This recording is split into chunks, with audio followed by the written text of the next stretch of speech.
Oh, hey there, Kupo Moogles. It's the Schwantz27, and we are doing our Multithon rival submission for you all today.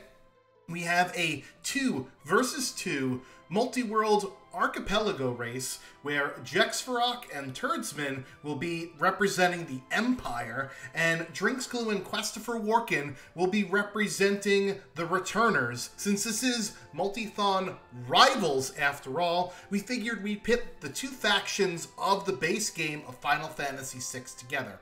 Well, what are you expecting to see with Worlds Collide? So, in Final Fantasy VI Worlds Collide, you are given the airship to start off, and you are open to the checks or areas of the world in which your particular characters that you've recruited to your party go. Lots of different things are randomized: chests, abilities, bosses, espers, enemies, shops.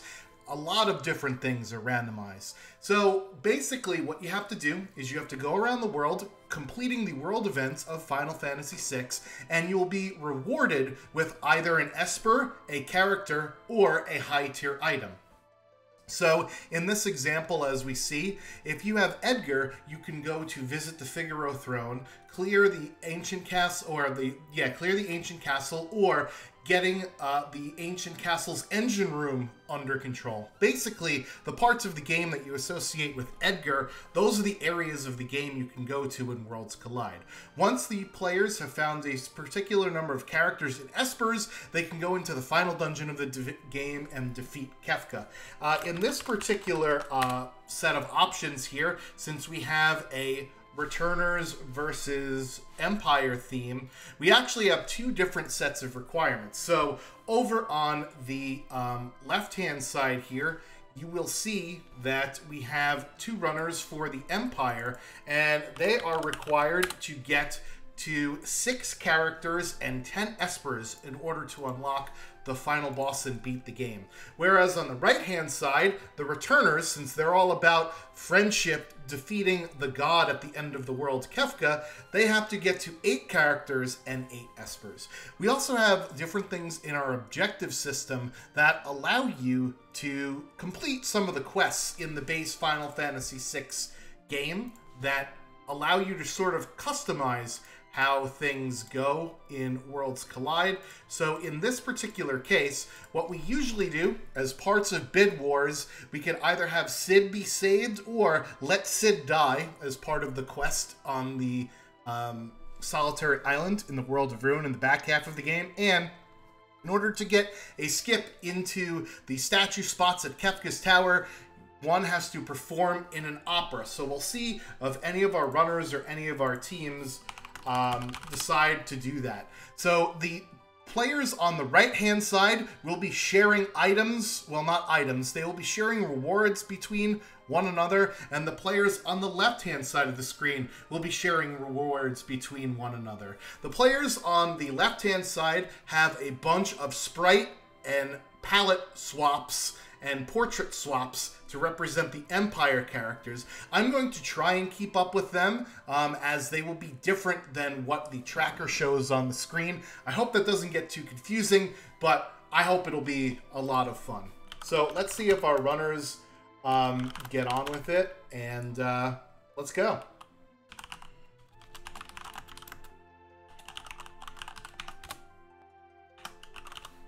And here we are. We are about to start the race here, and as our racers start going, I will attempt, keyword is attempt, to figure out what the heck is going on, because we actually have 4 different seeds going on at one time here in this particular race. Now, in multi-world for Final Fantasy VI Worlds Collide, one of the interesting things is that everything shows up as an archipelago item, and it is up to you to use the client chat to figure out exactly what items are being sent. So here you see we have Vix representing Edgar, we have Vargas, who I believe is Cyan, and we have Atma, who is Realm, on the top side of the screen. So let me mark this off. We have Cyan and Realm, and I did not see who Drinksglue has he looks like he has Sabin, Cyan, and Strago. So Strago was represented by one of the cultists. Sabin is the other one of Vix and or Wedge. I don't remember which is which. And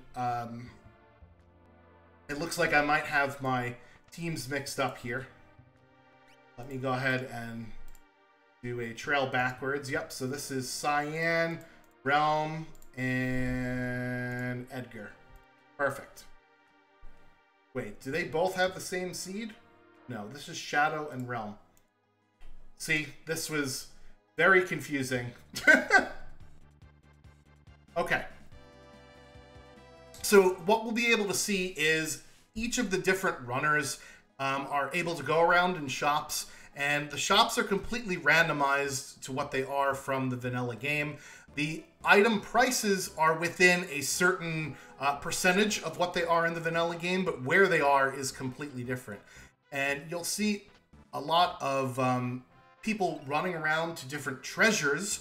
So the treasures in Final Fantasy VI Worlds Collide are randomized, and they are local to that particular player in Multi-World Archipelago, unless you have the Treasure Sanity option turned on, and that basically mumbles up everybody's loot into one gigantic pile here, as we are seeing Turdsman with Atma, who is actually Realm in the game, going to check to see what the reward at Umaro's cave is, and since it wasn't a character, it could be an Esper item for Turdsman, or it could be an Archipelago item, which basically means something for your partner here.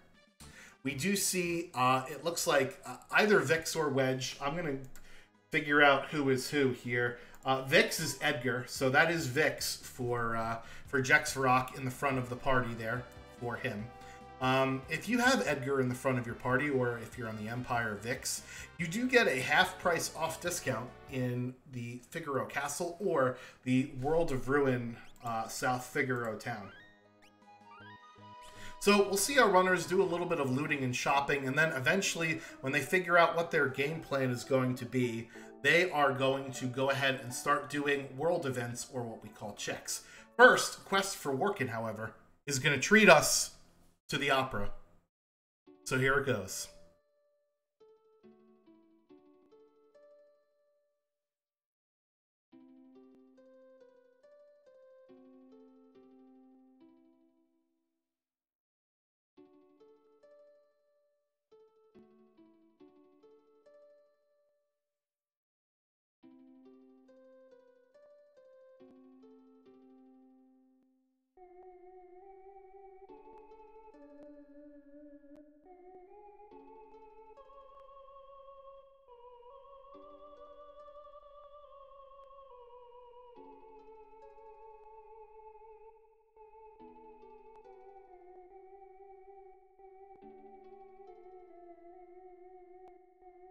Alright, so here you do see Jexvarok taking advantage of that discount, and he's about to go check the Figaro Throne, which will be an item, and it is an Archipelago item. It's actually an Esper for his teammate Turdsman, so Turdsman is going to get one shiny piece of Magicite in Siren there for himself. Now, the settings in Final Fantasy VI Worlds Collide, most of the time, the enemy scaling is based on what your party composition is and how many Espers you have and how many dragons you've killed.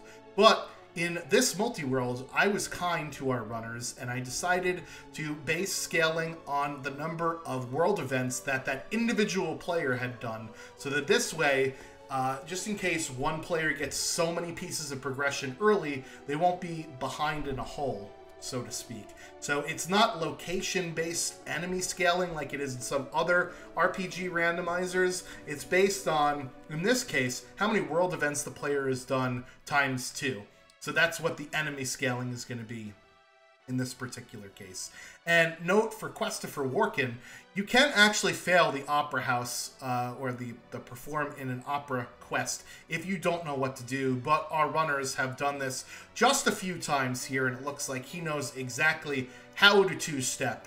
I will not be doing this song justice by butchering it, but you need to know the 3 dialogue lines, and you need to know how to dance with Draco and throw the flowers off at the end here in order to complete this particular quest. Earrings in a shop is really nice for Jexvarok. Earrings will do 25% increased damage for magical-based attacks for each earring that you're wearing, and you can wear up to 2 relics. So you can get up to 50% there, so it's something pretty powerful on.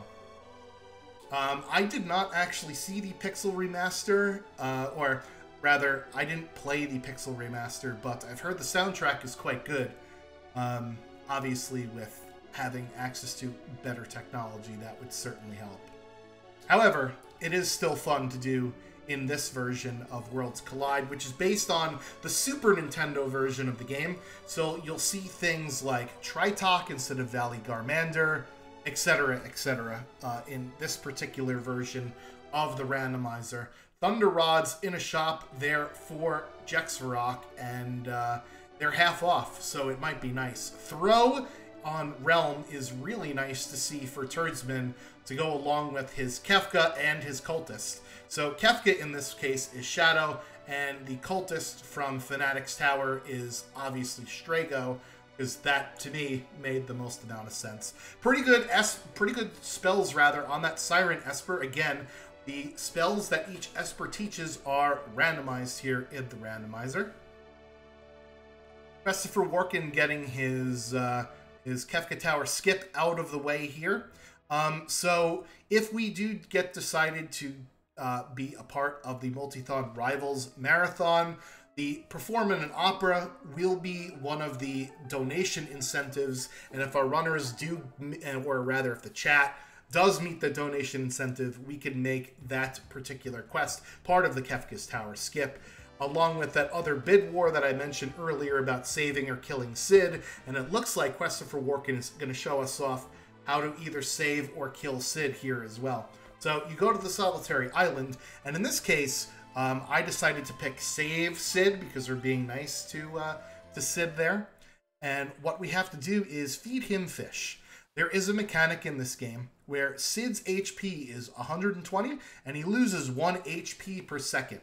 In order to have him gain HP, you need to feed him the fast fish. Neither one of those fish are the really fast ones. Those are the medium ones. The medium ones either barely heal or barely hurt Sid, and then the really slow-moving ones will actually decrease his HP. So think that other one over there that's in the water. So what Christopher Warkin has to do is he has to get Sid's HP over a certain threshold in a certain amount of time, because remember, he is losing 1 HP per second after all. So we do have to make sure that we work a little fast here. Meanwhile, Drinksglue is going to one of Sabin's checks with the collapsing house, and he's checking out the relics here. Meanwhile, Turdsman and Jexvarok are showing off what you can do in the Figaro basement. You can take off the Moogle Charm and do some grind fights. We give our runners 3 Moogle Charms, 1 for each party in Kefka's Tower, so they don't have to run into those random encounters. They can avoid them if they want to. This is a speed run after all, and putting that much into random encounters and getting on a step count would be pretty obnoxious for a randomizer, so we decided that we can give our runners Moogle Charms at the very start of the seed, and they can avoid those random encounters if they want to, or they could use the random encounters in order to juice up their party. And it looks like that's what Turdsman is doing, having access to the Magitech command on the Fanatic's Tower Cultist, aka Strago, and having access to throw on Atma, aka Realm, are 2 pretty powerful commands early on here. Meanwhile, Drinksglue has finished up at the collapsing house, and this is a ghost sprite. So the ghost sprite means this will either be an Esper or an item for Drinksglue, or something else for his teammate. And we could already see, spoiler alert, down in the text box there, that it is their show. So that is another Esper there. This time for our top runner there.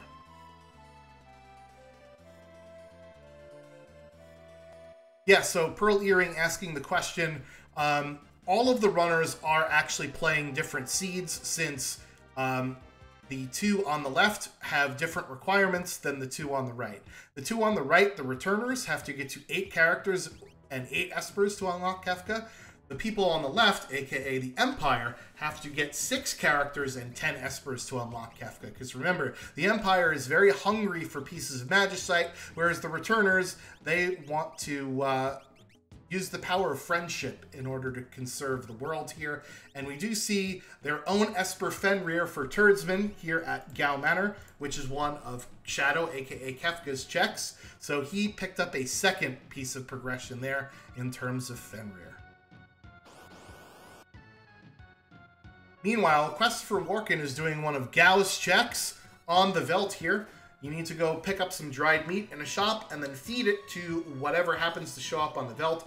In this case, it is an imp, so this means it is going to be something either for themselves in the form of an Esper or something for their teammates. So we'll see what it says in the text box there in just a moment.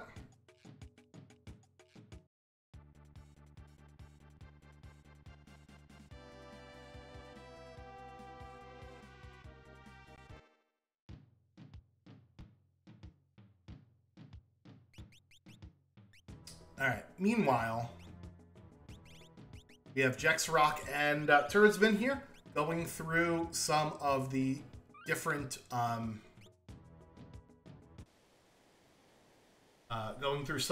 shops here in Zen.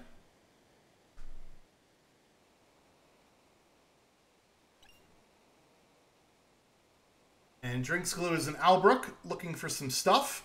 It looks like Quest for Workin there did actually send a set of fixed dice over to Drinks Glue from the Veldt check. So that is what we did see. And it looks like they are going to go through the Serpent Trench, which is Gao's other check here. So the Serpent Trench is a really nice one to start off with because there are anywhere from 3 to 5 battles, and there are no bosses here in the Serpent Trench. So it's a nice one to start off with in order to give your character some levels. So it looks like Sabin has Jump, Go-Go. You could use Mimic, or you could actually assign different commands to Go-Go's command table here. And it looks like Gao has Dance or Tools. And I'm not quite sure what was in the Dance list. Drinks Glue, however, can use the fixed dice, or at least his Sabin can. So that'll be very nice off the start of the game for them.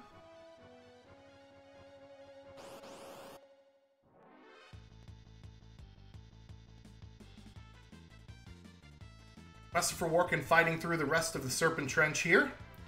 And Jexrock looks like they are about to take some fights here with their party of Vix, aka Edgar, Vargas, aka Cyan, and Atma, aka Realm.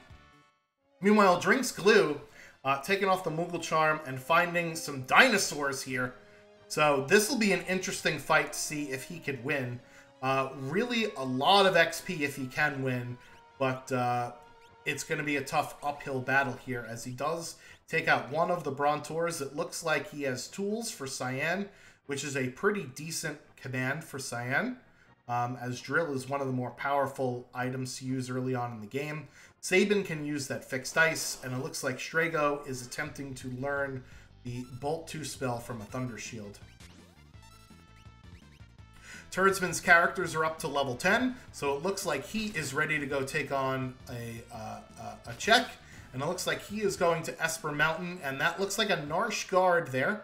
So this means that this is either an Esper or an item for him, or maybe something for Jexrock.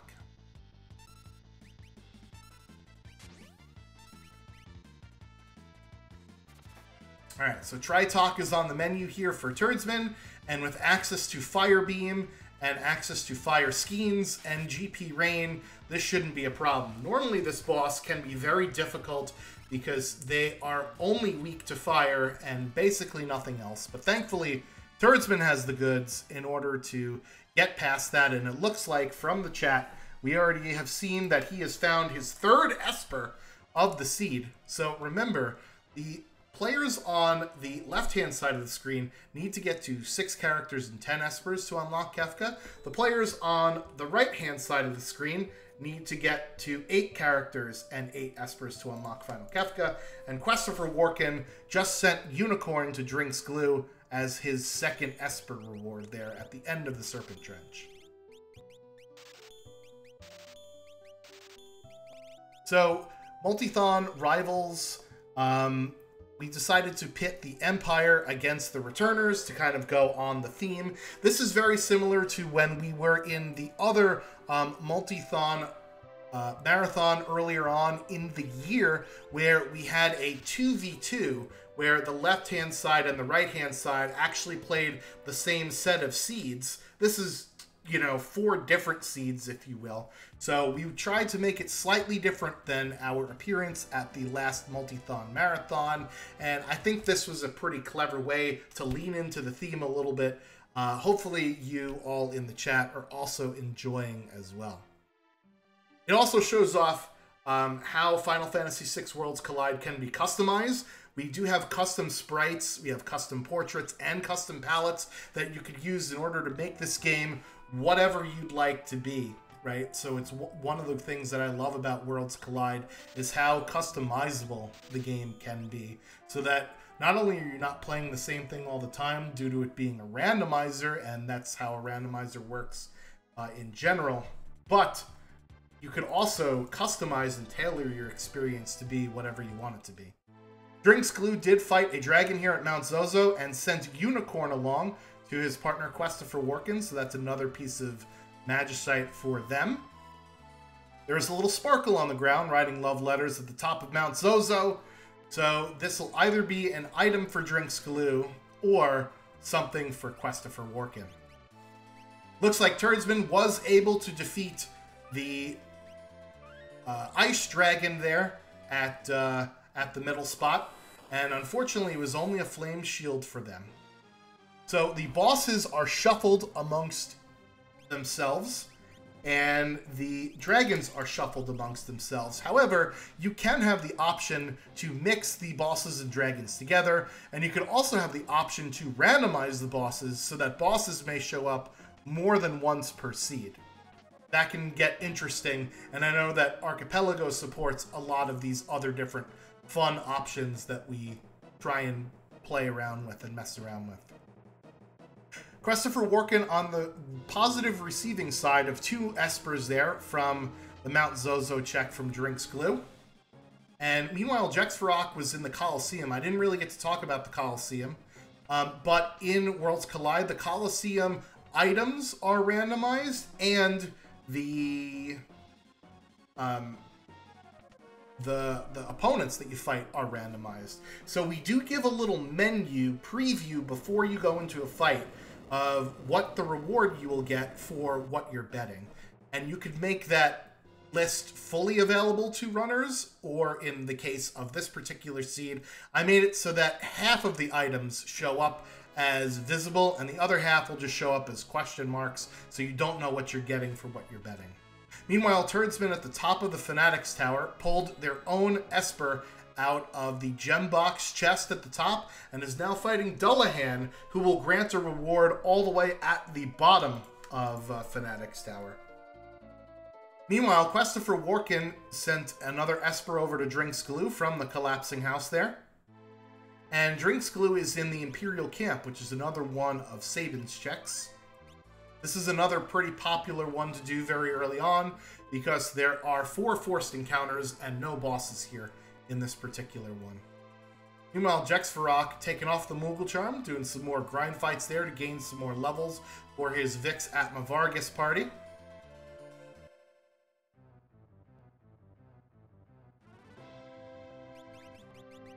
Alright, so Christopher Warkin is setting his party down to 1, and that usually means that someone is going to be doing Gogo's Zone Eater check. So this is the only area of the game that Gogo opens up if you recruit them. So you have to run around here on Triangle Island, get engulfed, and make it all the way to the end past the pesky Chancellors in order to get the reward at the end here.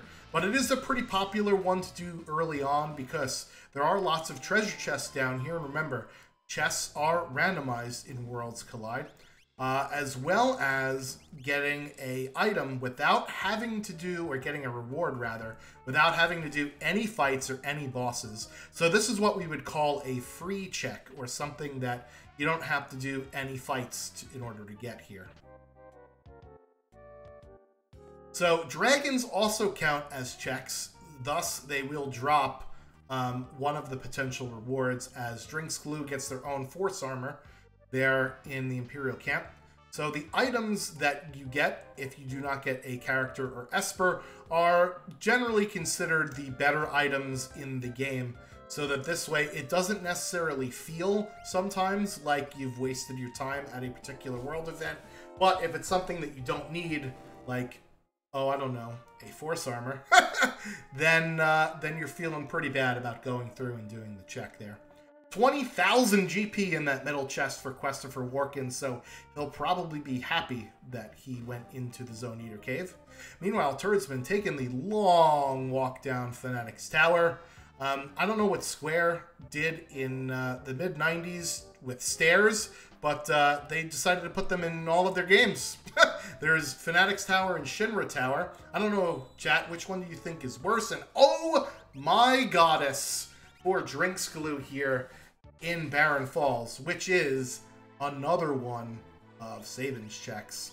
Thankfully, Drinks Glue does have access to Merton, which is a fire and wind AoE attack spell. And he's got some protection for his team in the form of various elemental shields or pieces of equipment.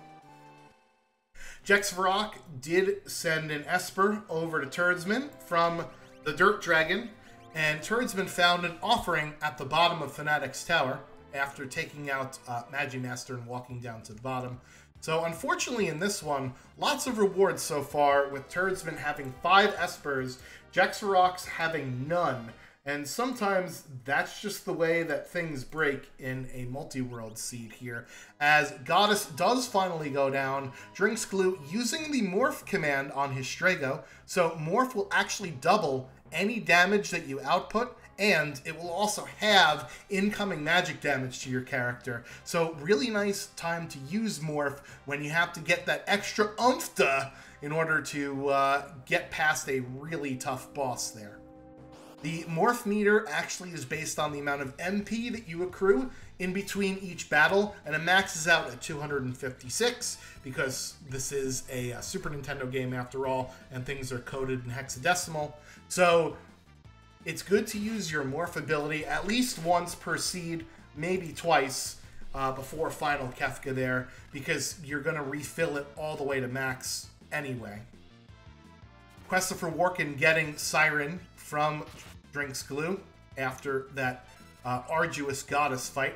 Turdsman is heading into the Opera House for his dragon fight here against the Storm Durgan. And Jexvarok is deciding to take on another one of Realm's checks we haven't seen yet, Owzer's Mansion, which is where you recruit her in the vanilla portion of the game in the World of Ruin. Meanwhile, Throw Terra is the reward for Drinks Glue at Doma Siege. So Doma Siege, if it's a character, you could actually use that character before this fight. So we're going to mark it off on our tracker here. If he does not get through this fight, however, he'll have to revert to a previous save and will not retain the character. Turdsman did find a Genji Glove at his Dirt Dragon, which might be good for a build later on. The Genji Glove will allow you to equip a weapon in each hand. So basically, you could use 2 attacks per fight command. So it's very helpful, very useful in that way. Turdsman heading through the Velt Cave here, which is one of Shadow, aka Kefka's checks. And Drinks Glue has to fight Air Force.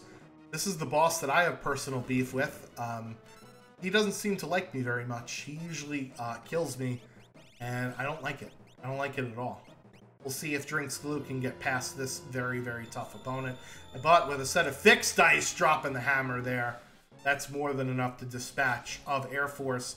Meanwhile, I blink and you missed it. Tunnel Armor is dead for Jexfarok, so he'll get the reward at the end of Bowser's Mansion here. And for Turdsman, that is an Esper on the ground, so he is going to get his own Esper. Meanwhile, it looks like Jexfarok sent Setzer over to Turdsman. So in this game, I believe Setzer is Siegfried? Let me make sure that that's correct here. Yes. So we'll see a Siegfried sprite, but it'll actually be Setzer. So, unfortunately, since he's in the middle of a check, he won't get Setzer until after this fight has concluded, which is with a statue boss, pretty tough guardian. But remember, he has access to lightning, which is the elemental weakness of this mechanical boss. And his scaling is based on the number of checks or world events that he has done. And right now, he is at 6. This will be 7 here. So this boss is not going to be as tough as we think it will be. Meanwhile, Christopher Warkin showing off the dance command here in Imperial Camp. So we have an option in Worlds Collide. Normally with dance, if you dance in an environment that's different than the dance that you pick, you may stumble. In Worlds Collide, we turn that sort of stumble property off so that this way you can dance to the cows come home. You can dance like nobody is watching. Yeah, one of those things. Drinks Glue heading into the Cave to the Sealed Gate, which is one of Terra's checks. This is where Terra tries to convince the Espers of some things. This is another, what we call a free check, because there are no fights in here unless you want to reach out to them. Christopher Warkin sends an Esper over to Drinks Glue from the Imperial Camp. That's Zone Seek, so that'll help out here. Meanwhile, Kefka at Narsh is the boss in the first part of Cyan's Dream. This is a 3-part check here. So there are 3 rewards and 2 bosses in this check. So we'll see if Jexfarok can finally get something for himself here. Meanwhile, Turdsman heading right to the Kolonjin, which is one of the checks for Setzer, aka Siegfried. And finally, there's an Esper there for Jexfarok with Shiva, and another Esper there with Shote. So I just had to will it into existence, I guess. Jexfarok getting a couple of pieces of progression there for him, thank goodness, because we need to get to 10 Espers and 6 characters for the Empire there. Drinks Glue, unfortunately, getting a Genji helmet, which is only useful for eating ice cream out of, I guess, at the end of the Sealed Gate Cave. Meanwhile, it's Ifrit for Christopher Warkin, and this fight, the Ifrit-Shiva fight, can be very tough if you do not have ice and or fire magic, and I don't know if Christopher Warkin has either.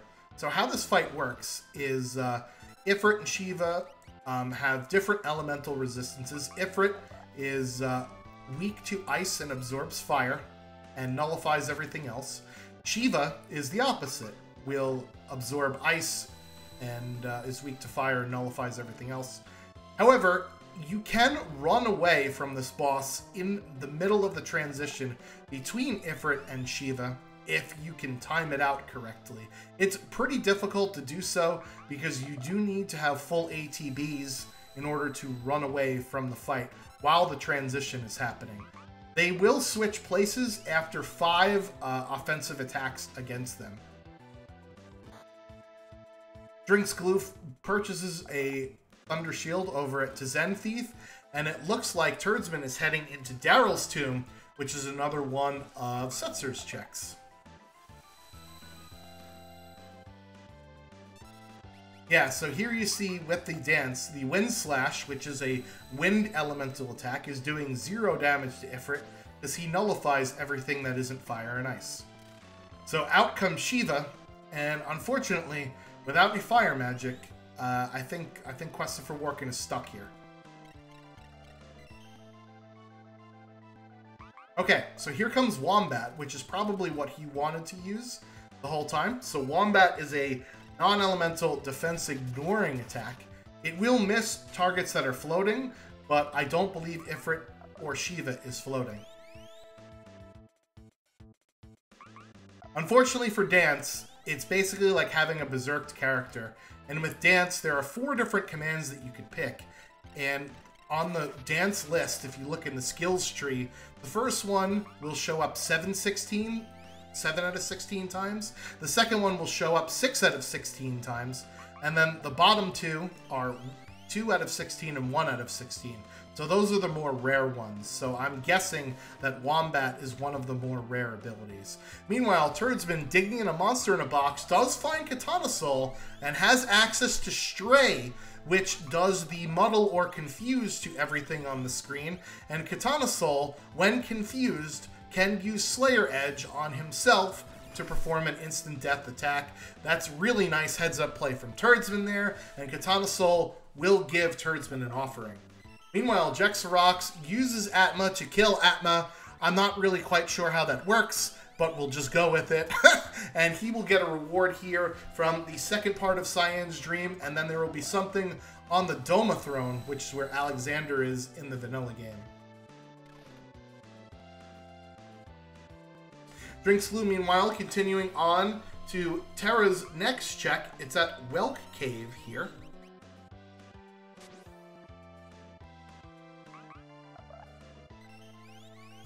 And I don't know if Jexarox's stream is frozen or it went down. Yes, it must have went down.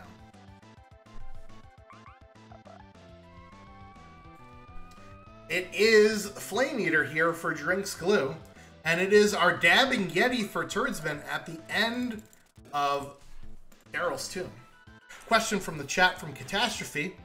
Yes, Archipelago does support Worlds Collide. Worlds Collide is currently quote-unquote in beta for Archipelago, but it's been in beta for a very long time now. I don't know what it takes to get out of beta, quite frankly. I just am going through the process of upgrading everything from the older version of Worlds Collide to the newest version on the Archipelago side of things. But if you're interested, you can go to archipelago.gg is the website, and you can go onto their Discord and you can check out the Worlds Collide channel for instructions, or you could join our Discord at Final Fantasy VI Worlds Collide, and we will certainly help you set things up there. And it looks like Turdsman has picked himself up General Leo, which is his own Terra to use, which is great. So that is more checks opened up for Turdsman, and it looks like Jexvarok will be back, so let me go try and get him back on the screen here.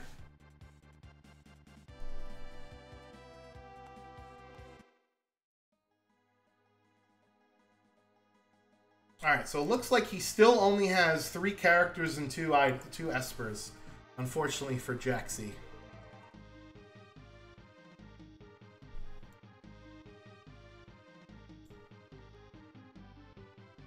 Alright. Well, we're trying to get Jexvarox's stream back up. Meanwhile, Quester for Workin heading over to Mount Colts. It looks like Christopher Workin found their Bahamut, so that's another Esper for him, and another Esper for Drinks Glue there with Stray at the Welk spot. So let me make sure that they are correct. 4 and 5, 3 and 4. That looks all good. Alright, it also looks like Jexvarok sent Gao over to Turdsman. So Turdsman getting a lot of the progression. Meanwhile, Jexvarok is lagging behind. This is kind of the opposite of what happened when they played a practice seed last night, actually. So Bahamut heading over to Turdsman means he's up to 8 pieces of Magicite now. And it looks like it's Tentacles here at Mount Colts. Not something you want to see early on in the seed. Meanwhile, Turdsman does find the Imp here. And hey, would you look at that? Finally something for his partner, for his buddy, for his compatriot. That is Sabin over to Jexvarok. So Sabin in this particular seed is going to be Wedge. So that is Wedge heading over to Jexvarok. Unfortunately, he's already in the Ancient Castle check, so he doesn't have Sabin in his party. What he'd have to do is go back to the airship to go get Sabin, and I don't think it looks like he's going to be doing that, so he's just going to plow on through to the end here. Drinksglue, meanwhile, dispatching of the dragon here, the Ice Dragon, and it looks like Mog is going to get sent over to Christopher Warkin, who will be happy to see a fourth character on their side finally.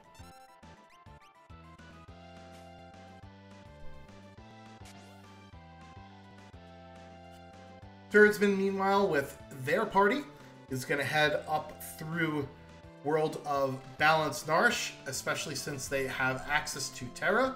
So that'll get them the Welk spot, and they can even do the Narsh battle if they really want to.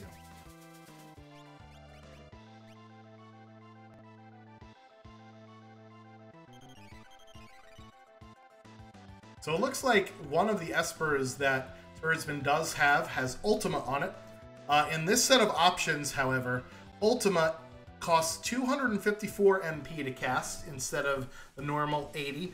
We figured that that was much better for balancing purposes because Ultima is the most overpowered spell in all of Final Fantasy VI. It looks like Christopher Warkin is going to reset out here.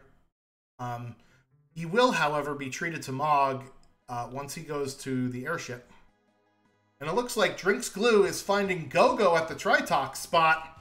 That's something that you don't see very often, is a character at Tritox. And it looks like they're going into the party there, right for Strago.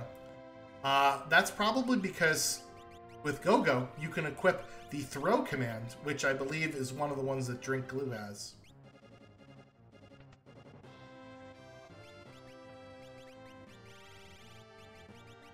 Alright, so Drinksglue up to 5 and 5. Christopher Warkin now at 4 and 4. I did not quite see what Mog was. Mog is unfortunately joining at level 3. So one of the weird quirks about Archipelago is that if you send a character over to somebody else, they may not get the character at the proper party average level. They may get them at level 3. So that's one of the bugs that we are trying to iron out, because basically it's hard to read RAM in one direction and not another. Meanwhile, Turdsman does finally give some love over to Jexvarok. That is a Carbuncle Esper.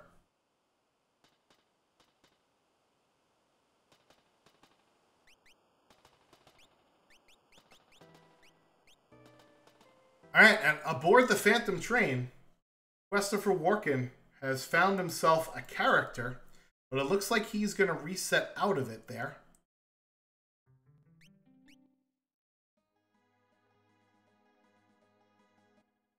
So, with Archipelago, you actually, and this might be something that I might change in the future, you could actually, in the vanilla game, peek what the reward is in the Phantom Train, and in Archipelago, you don't actually have to complete the entire check in order to get the reward. So one thing I can do is I can make that NPC unavailable, you know, sort of in the Archipelago version of the game. Maybe I'll have to float that by the community in order to test the temperature on what they have. So both Worlds Collide and the Archipelago version of Worlds Collide are in beta. Well, okay, let me correct that. Worlds Collide's not in beta. It is open source. So the game does get updated sporadically, but it will get updated with bug fixes and different enhancements that the community can offer. It is open source, and with Archipelago, it's currently in beta, so we can also update the code to do different things that we want it to do, as it were. Ooh, Turdsman running into Doom in the Sky. So if you do have Setzer, you can use the airship Search the Skies option in order to go right to the spot where the Doomgaze boss would be. And it looks like that's what he decided to do here. Christopher Warkin, meanwhile, is heading into Narsh to go check the weapon shop, which is one of Locke's checks.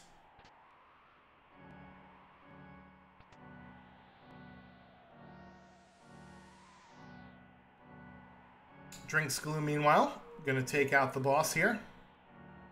Alright, and Christopher Warkin is going to pick the Offering over Shiva. Interesting strategy there. Going with the Offering over the Progression. I don't remember if he's the one that has the fixed dice or not, but that would certainly help out with the fixed dice. Drinks Glue, meanwhile, grabbing himself Esper number 6 at his Doma Dream Stooges check. Lock also gets you access to the Curse Shield here. And in the vanilla game, it's 255 battles to uncurse that shield. You're never going to do 255 battles in one Seed of Worlds Collide, so we make the number somewhere between 7 and 15. And unfortunately for Christopher Warkin, it's on the longer side of things there at 13. Alright, so it looks like both a Genji Glove and an Alexander Esper are heading over to Turdsman there from the Ancient Castle. So I believe that is Esper number 9 for Turdsman, if my math is correct.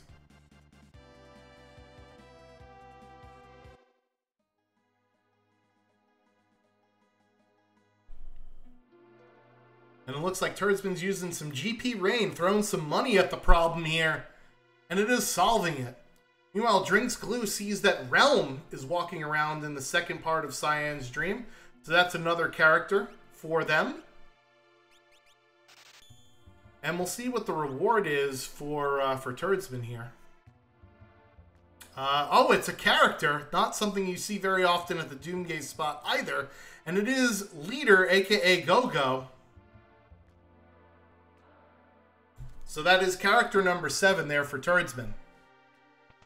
Thank you so much, Utter Butter, for the Prime subscription. So whenever we do a marathon or a charity stream or event, we use our Twitch Prime subs and our bits and anything that you cheer on our Twitch chat to be part of a donation from the community for that particular marathon event. So all of our money goes to charity.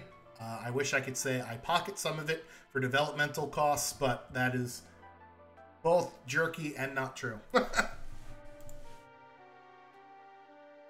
Alright, so we're at 42.5 minutes, and Jex Farrak is in bad need of some characters and some Espers here. Meanwhile, Turdsman has gotten all of the goodies for his team, is actually just one Esper away from being able to unlock Final Kefka. However, going to Final Kefka doesn't actually release all of your stuff. So what you have to do is you have to make sure that your teammate is good before you go into Kefka's tower and kill Kefka. Otherwise, you may have to load the game back up and do some more checks to help out your teammate.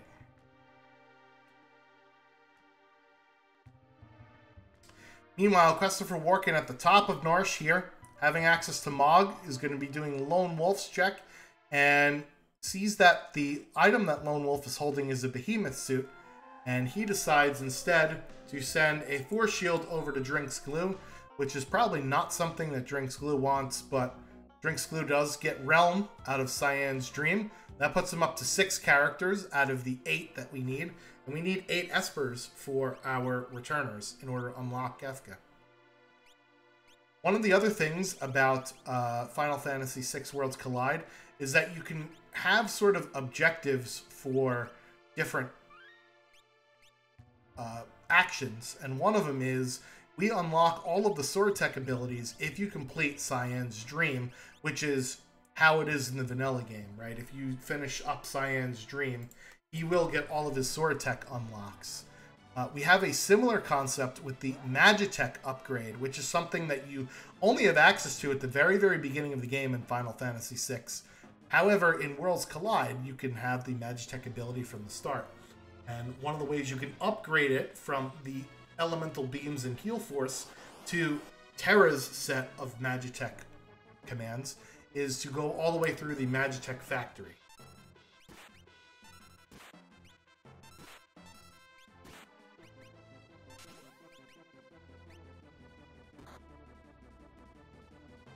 Alright, so it looks like Christopher Warkin is making their way through the Kefka at Narsh battle here. And it looks like they are going to be going ahead and taking some fights here. And it looks like Locke has a Valiant Knife. So a very good use for that offering there. So now it makes sense why Christopher Walken decided to choose the offering over Shiva.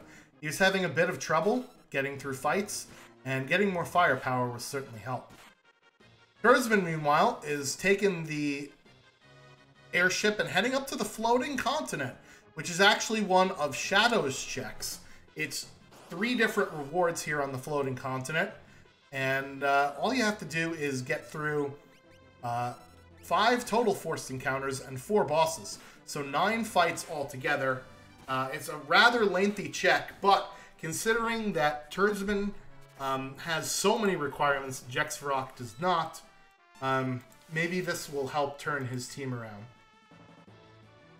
Just a Dragon Horn over at Esper Mountain, which would help if he had a natural jumper. I don't think he does. Christopher Walken is the one with the jumping Sabin.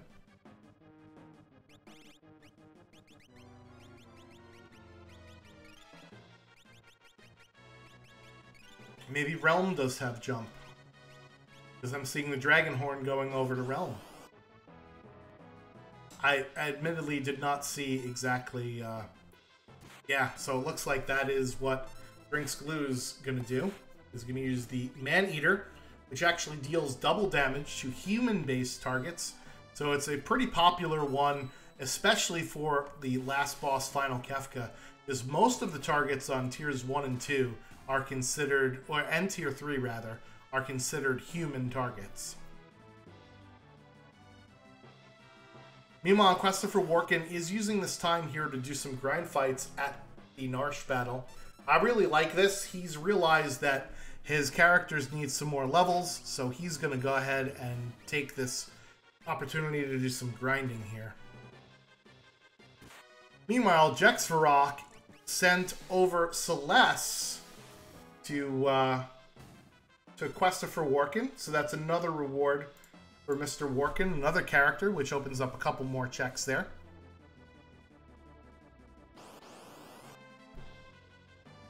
Jexvarok, meanwhile, sending the 10th Esper over to Turdsman, it looks like, at the Ice Dragon there.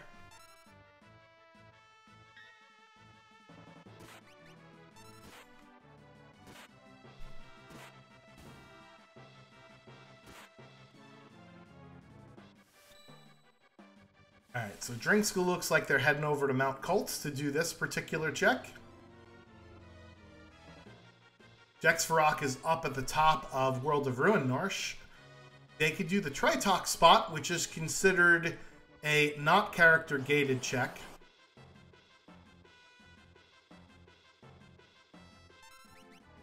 Alright, and the first boss of the Floating Continent looks to be our first Ultros sighting of the seed, I believe. There are 4 different Ultros battles you can fight. That one looks like it was Ultros 2. Even though Ultros 2 is usually a pincer attack, or a side attack rather, being on the airship means that everything turns into a normal fight. Meanwhile, it's Vargas and the Apple Toilets, the Ipoos, as the second boss here on the Floating Continent. So after this boss, Kurtzman will finally get down to a save point and get the reward there. Meanwhile, Drinks Glue is going up against Doomgaze, and it looks like a couple of his party members were multiples of 5, so failed the math test there, folks. Not what you want to see. Jexvarok getting a Pearl Lance out of the Tritok spot there.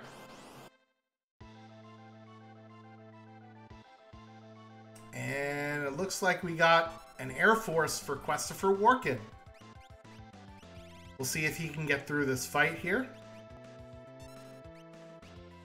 And then Turdsman will have to land over on the Floating Continent, and we'll see. It looks like he sent Jexvarok a reward, which is pretty nice. However, that reward is not an Esper or a character. Do not want. Please send progression, Turdsman.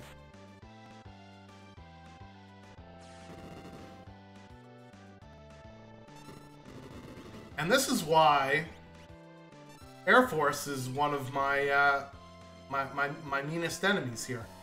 He could basically take your HP down to fractional pieces within an instant. And Christopher Walken's party is hurting right now. Hopefully he can get through this. But it's going to take him a little bit to get his party back up again. Meanwhile, Drinksglue is still fighting Doomgaze, who is not backing down from the instant death spells. Meanwhile, Jexvarok, being the Empire, chasing around Celeste at the Imperial camp, because remember, we are the Empire and the Returners are the Scums. And Kefka wanted to marry Celeste at the end of the Floating Continent after all. So that's why Celeste is taking the place of the aforementioned Kefka. Alright, so Drinksglue sent Shadow along to Christopher Walken at Mount Kultz, and Walken returns the favor by sending another Esper over to Drinksglue. So Magitech is the command for Shadow. And remember what I talked about earlier, everybody. If you complete the Magitech Factory, you get the upgraded Magitech command.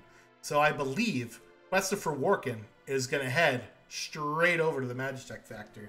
Or at least that's what I would do if I was him.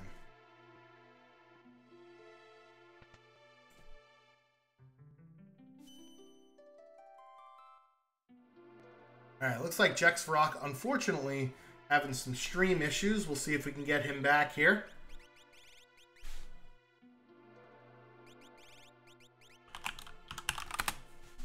And once we do, we'll punch him back up on the screen.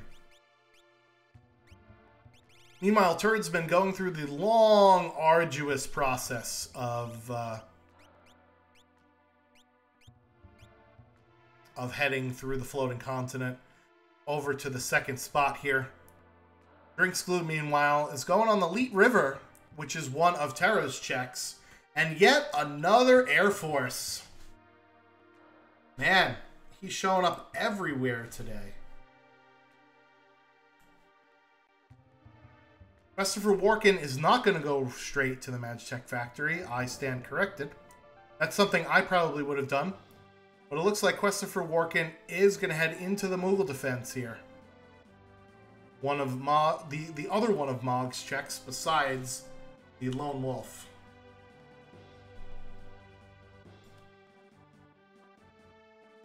Alright. It looks like Jexvarok is continuing to play, so we're going to try and get him back here. Sending Cyan over to Turdsman, and Turdsman returning the favor finally, sending Mog back. And I think we got him back now. There you go.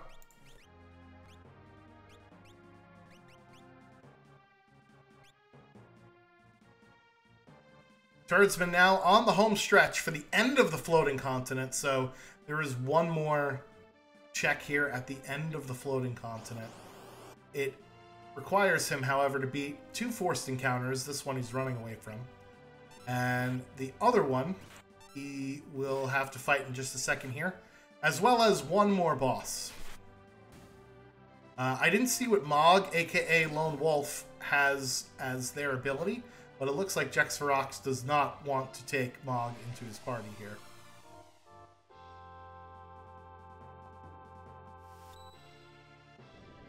Alright, so Lone Wolf has capture. And Sabin, aka Wedge, has health. So we have to make a decision here about who to keep in our party. Lone Wolf coming in at level 3. So we'll have to get his levels up a bit. Alright, and what is Turdsman going to have to fight at the end of the Floating Continent here? Just Leader, a relatively easy boss, all things considered.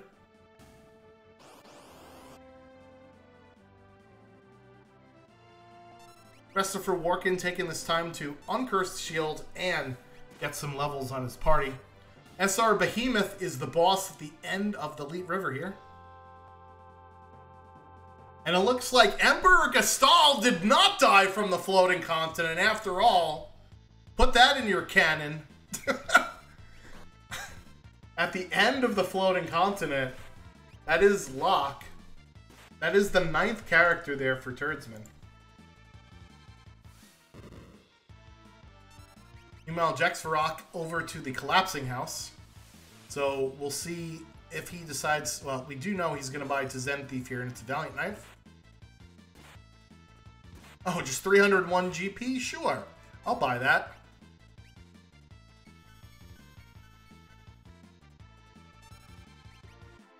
Alright. Presumably he's going to go through the collapsing house here, and we'll see what the reward is at the end of it. Turzbin, meanwhile, is heading through South Figaro Cave to the Tunnel Armor spot, which is one of Gestal, aka Locke's checks. Alright, it looks like Drinks Glue found Strago for Christopher Warkin at the end of the Leet River. And of course, sending another character back over the other way. That's Mog for Drinks Glue. So Drinks Glue is one character and one Esper from Go Mode. Christopher Warkin is 3 Espers from Go Mode, because remember, they need 8 and 8. Turzbin has been in Go Mode for quite some time now. However, Jexvarok is a long ways away, needing to get to 10 Espers and an additional character.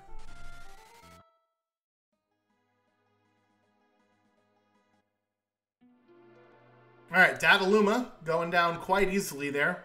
For Turzbin, unfortunately, your progression is in another castle. Alright, so interesting play here from Drinks Glue. Drinks Glue heading into Kefka's Tower. So it looks like what they are going to do is they're going to start clearing out some of Kefka's Tower, including killing the Inferno spot. They might take on one of the dragons here in Kefka's Tower. So how I have the game configured is that a character cannot be found in Kefka's Tower. However, an Esper can. So you could still find Espers in Kefka's Tower. Or you could find items in Kefka's Tower from either the Atma spot or the 2 dragons. Looks like Turzbin heading into the Narsh weapon shop, and there were a pair of Aura Lances, one for themselves and one for their partner. Very generous of you there, old man. Jexvarok finding Katana Soul, but needs a weapon, I think, to go to that with that offering. No, they don't. They have a Valiant Knife. It's right on the screen there, Schwantz. From to Zen Thief, 301 GP. So that'll be another build there for Jexvarok. Question in the chat, is Vix supposed to be Biggs? I just don't remember Vix being in the game. So, in the original, remember, we're working off of the Super Nintendo version of Final Fantasy VI for this particular game. In the original, it was Vix in the SNES game. It was only Biggs in later versions of the game. I believe it was also a reference to Star Wars, Vix and Wedge. Hence why that's why they called them Vix in the Final Fantasy VI, really 3 US version of the game.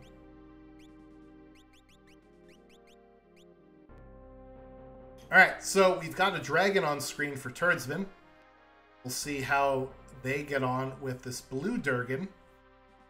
Blue Durgan is actually weak to lightning, but we can also throw a big brick of ice at it and it'll be fine.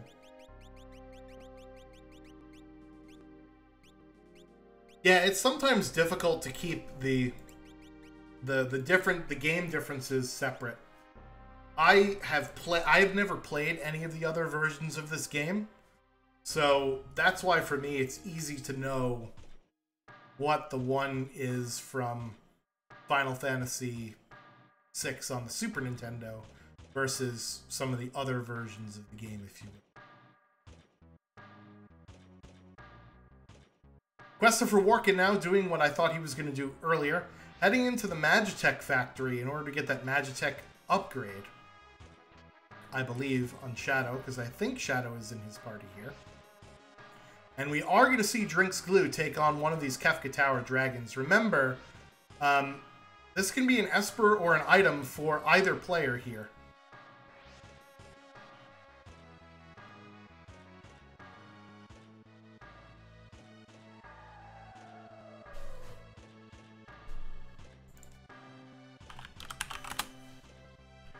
Looks like Drinks Glue is rocking with the Throw-Go combination. Go-Go with Throw.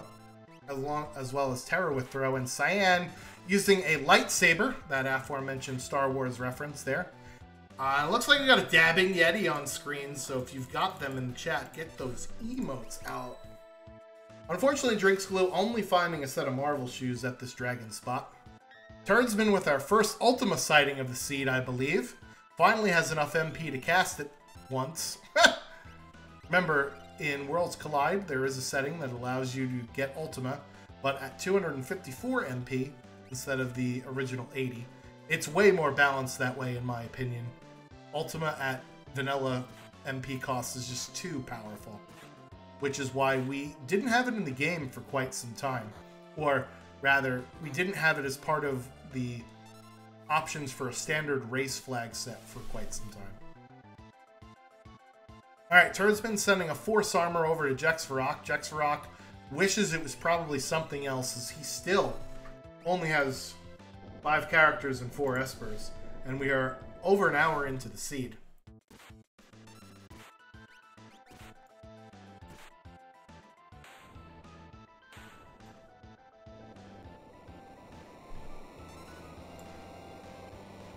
And it looks like he's finally found a character there, because that is definitely Go-Go, aka Leader, at Moogle Defense.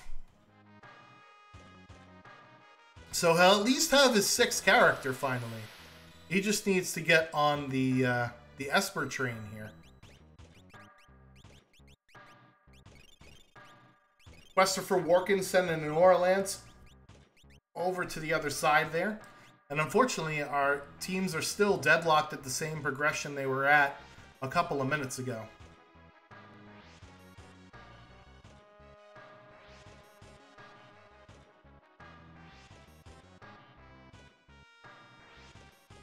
So I'm hoping that everybody is enjoying the 2v2. It's quasi 2v2, because they're not actually playing the same seeds, right? With it being Empire versus Returners, but it's in a 2v2 type spirit, right? It's the left team versus the right team. And which team has the lowest total time will win this particular race here. It looks like Drinks Glue is continuing Kefka's Tower to clear out the other couple of spots there. And the Guardian spot, the statues, positions, and Inferno don't count as checks, so they don't drop any rewards. However, the dragons, the 2 in Kefka's Tower, and the Atma spot, the optional boss, do count as checks. Meanwhile, Christopher Warkin giving Drinks Glue his 8th piece of Magicite there, so he just needs one more character in order to unlock Final Kefka. Jexvarok, meanwhile, finally finding something for themselves with that Leader, aka Go-Go, and then Raiden is sent over the wire as well from Turdsman at the Storm Durgan spot, so very nicely done there. Drinks Glue, meanwhile, warping out of Kefka's Tower, and they're going to go right back in. I think what they're going to do is they're going to fight the Toilet Atma and Dragon spot, and maybe they'll even clear the left statue.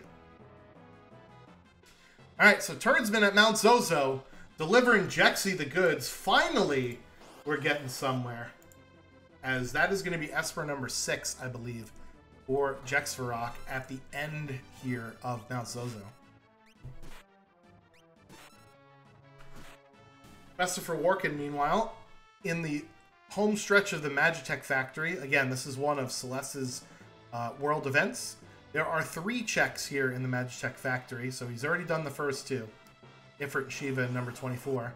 The last one is all the way at the end of this 3 encounter and 2 boss minecart ride. Meanwhile, it is the 3 Stooges, the Dream Stooges here for Drinks Glue. I believe this is the Atma weapon spot, or the Atma spot. Jexvarok, meanwhile, leaning into his Mog checks here, is going to go do Lone Wolf, and probably the Narsh battle. And hey, number 24 moved just down the street here. at the minecart.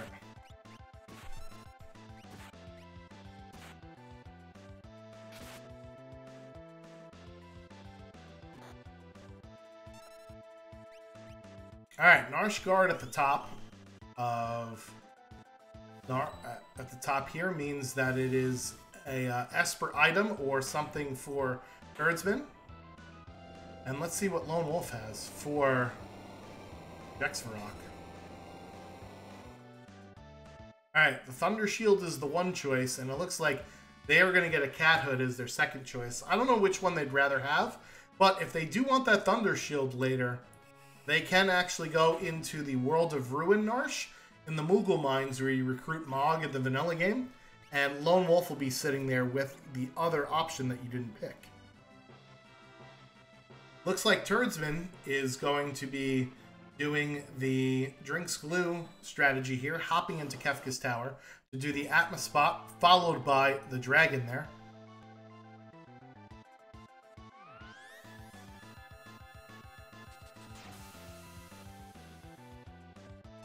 And for Questa for Workin, they only get a Genji Glove at the end of this check here. However, Shadow will be able to use all 8 Magitech abilities upon completion of the Magitech factory. So I think we'll call this a win-win here.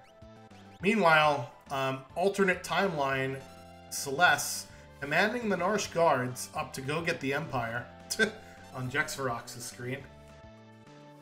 And again, we've got Atma on Atma action there.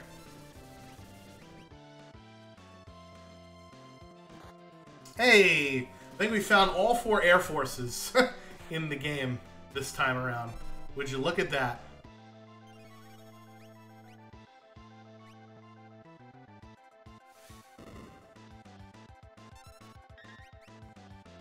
Second phase of SR Behemoth. So in Worlds Collide, we have turned off the undead property for bosses.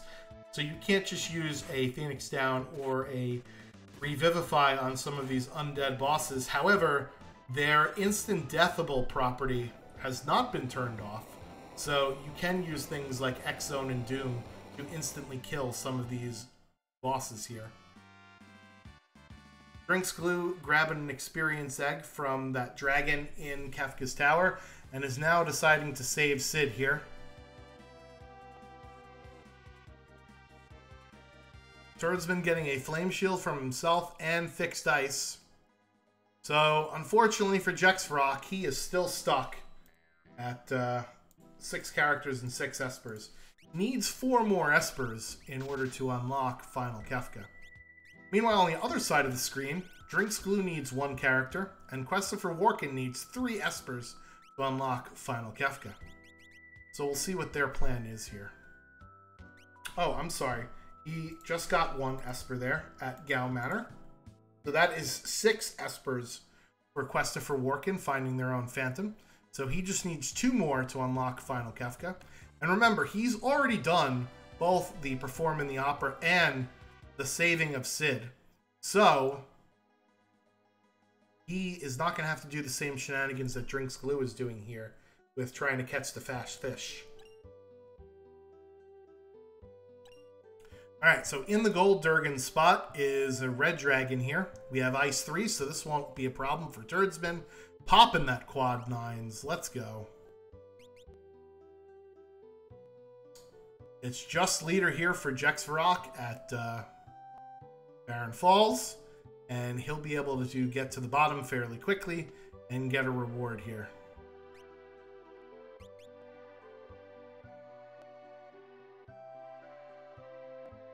So one of the annoying things about trying to save or kill Sid is you can only go so deep into the water to go catch these fish. It's almost as if Celeste in the vanilla game just didn't want to get wet. maybe they need a better fishing line. Something better to lure them, if you will. I don't know why I said it like that. Anyway, Jexvarok, unfortunately, not getting much from Barren Falls.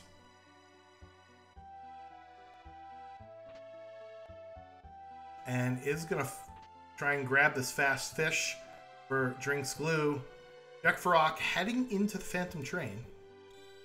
It looks like they found their Alexander. And Christopher Warkin found their Madeline in South Figaro. So, all right, we're finally getting we're finally getting closer to go mode here on both of the sides of the screen. Turdsman heading into the Phoenix Cave, which actually gives 2 rewards. There is a reward at the end of Phoenix Cave, and there is a reward from the Dragon Drop. So this is a pretty good dense location for getting checks here. There is also treasure chests. There are also treasure chests inside of here as well.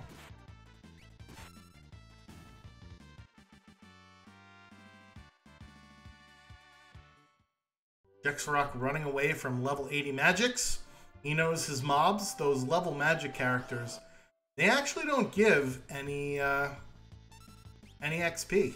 They only grant MP, which is not something you want to see. Turdsman, meanwhile, I don't think he's done the Phoenix Cave in a while, because I think he's forgotten where to move his party here. That'll happen. The Phoenix Cave is not a very well liked check, and it looks like he's got to go back because he missed the rock jumping.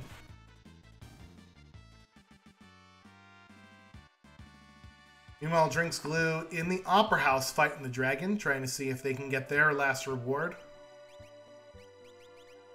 Paladin Shield is the find for Christopher Warkin, finally uncursing that shield. The Paladin Shield will teach Ultima at a 1x rate, so I'm guessing that's one of the reasons why they wanted to uncurse that shield there. Would have been nice to have that ribbon to actually uncurse the shield prior to that, though.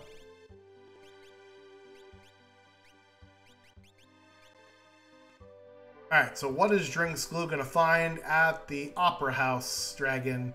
Just a flame shield. So they've got to keep searching.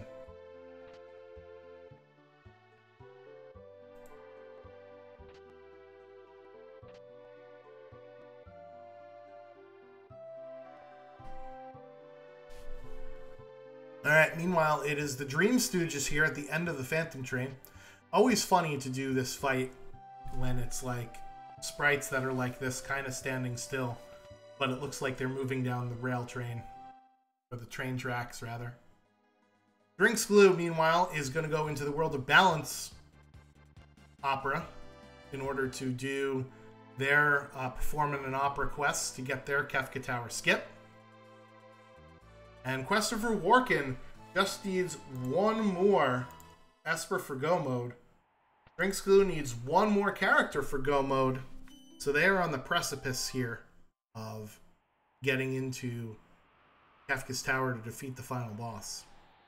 Meanwhile, Turd's been finally making his way through Phoenix Cave. Wow, that dragon got very far up there. And we'll see what happens here with Skulldurgan. Weak to fire and pearl, so this shouldn't last very long with this party composition that he's got here. Atma Weapon offering, it looks like, for Siegfried. A couple of fire 3s. Leo looked like they had ice 3. So, pretty good power there from Turdsman. And it looks like it is an Esper over for Jexfarok. So, that is edging ever closer for Empire domination here. The White Dragon is what we've got at the top of Narsh.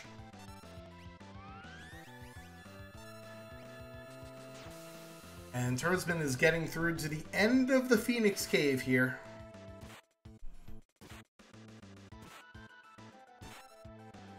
Where it looks like they're going to get their own Esper Carbuncle.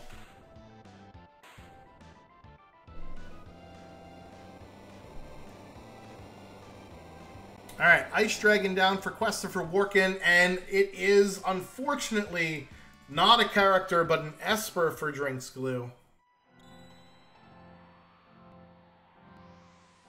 So we're still looking for a last character for Drinks Glue, and one more Esper for Christopher Warkin here.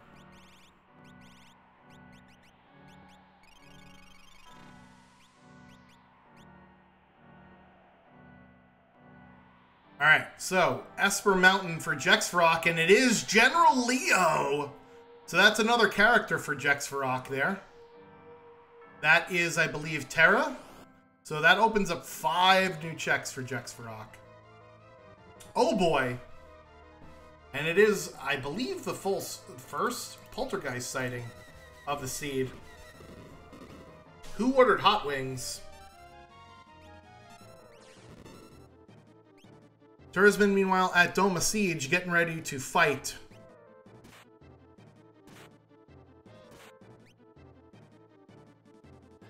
And it is just tunnel armor, so this will go down very fast there. In fact, 1 turn from Turdsman is all it took. And there you see for Christopher Warkin the power of Tech Missile, which is one of the unlocks for the Magitech upgrade. Meanwhile, good game knowledge here from him, knowing that Poltergeist is weak to stop. So this will definitely help him get through this fight way easier. No more counterattacks for you, Mr. Poltergeist.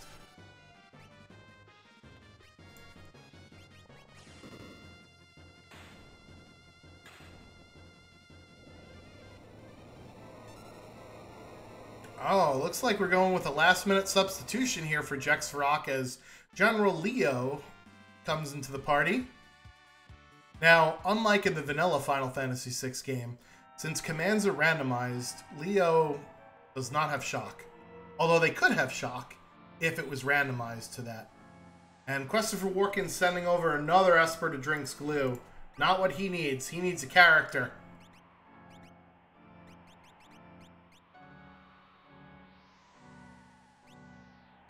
Alright, here we go. Turdsman selling the farm.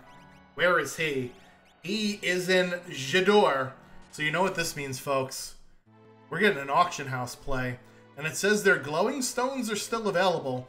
So his own Esper is available in this auction house somewhere. Alright, so here is the $50,000 item for Turdsman. So how the auction house works is there are 4 different items you can purchase. A $50,000 item, a $20,000 reward, a $10,000 reward, and a $10,000 item. The $50,000 item has a 50% chance of showing up until you buy it out of the item pool. Then that bumps up the $20,000 reward slot from 25% to 50% chance of showing up. So what Turdsman is trying to do is trying to buy out the items in the auction house until he gets, finally, eventually, to the thing that he wants. And it looks like it says a snow muffler on the board for the auction house. But that looks like an Esper. And the text said the Magicite Phantom. So I'm going to have to take a look into that, because that's awfully awkward.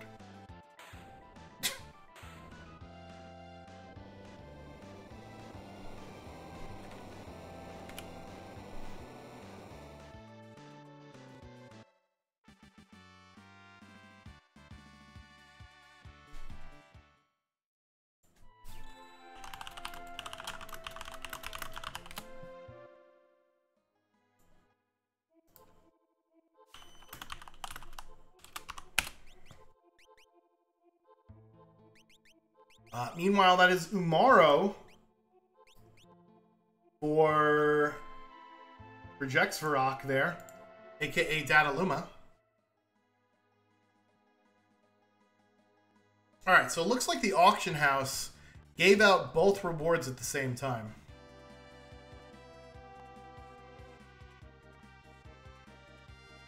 So that's an interesting thing. That's a bug that I'll have to play around with later. Meanwhile, Drink's Glue getting their own Carbuncle Esper, so that puts them up to 11 there.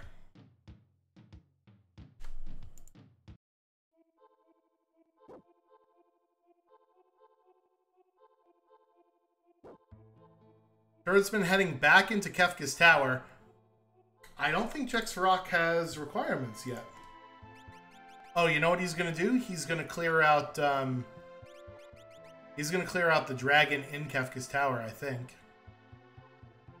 No, he's splitting up his party. So if Jexfarok cannot find his requirements and exhausts all of his checks, and Turdsman actually goes back and... Or if Turdsman beats Kefka, you don't release all of your items like you would in a regular multi-world seed. I disabled release in this particular game. So what might happen, and which would be a disaster, is if Turdsman finishes and Jexfarox runs out of checks, Turdsman will have to undone his time and go back and do more checks for Jexfarok. And then go back and kill Kefka a second time.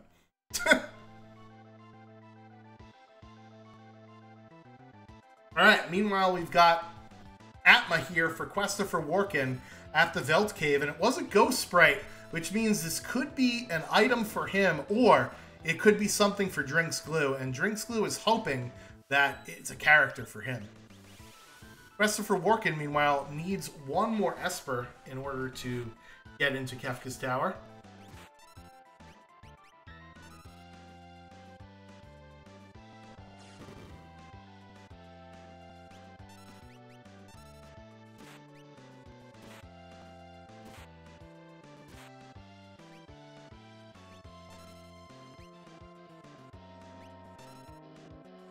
Alright, so Questifer Workin casting Aura Bolt and it healed the boss. Now casting Air Blade and also healed the boss. So the thing with Atma is that Atma will absorb the 5 non-typical elements. He'll absorb Water, Wind, Pearl, Poison, and I'm missing one, Earth. So unfortunately you have to hit him with Fire or Thunder or Ice. Meanwhile, that's Ultros for Jexfarok there, writing love letters. Who knew that Uncle Ulti was such a schmoozer? I believe that's Gao. Yes, it is Gao. And Celeste went over to Turdsman there. Meanwhile, Questifer Workin sends Setzer to Drinks Glue, so that's go mode for Drinks Glue. Unfortunately, not for Questifer Workin. He still needs one more Esper. But he did get Cyan from Drinks Glue, who has one really fast check in Dome of Siege. So it might be worth heading over there.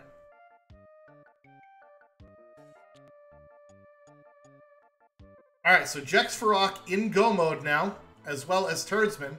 So this means that the Empire definitely has an advantage here. Oh no, I'm sorry, Jexfarok is not in go mode. He needs 10 Espers. That's right. He needs 6 characters and 10 Espers.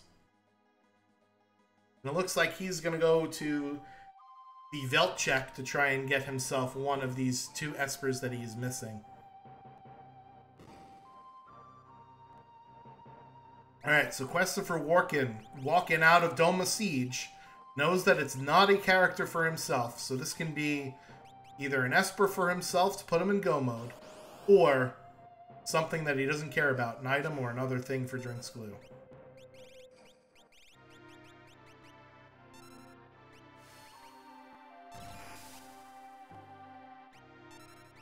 Another Ultros sighting here, and this one shouldn't be a problem.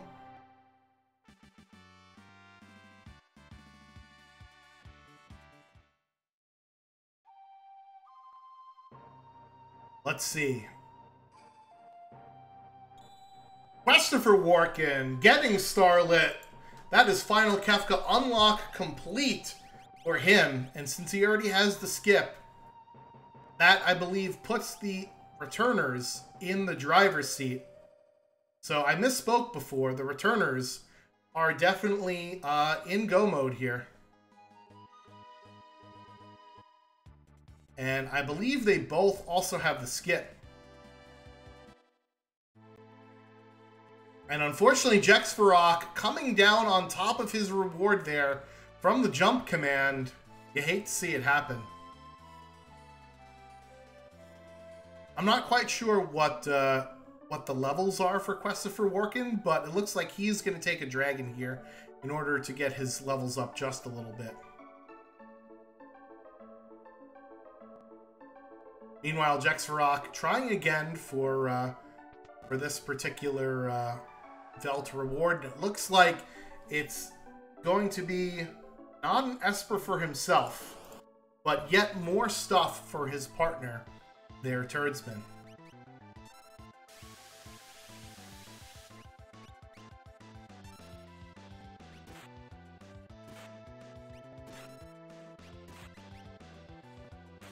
So Turdsman is getting Sabin, aka Wedge.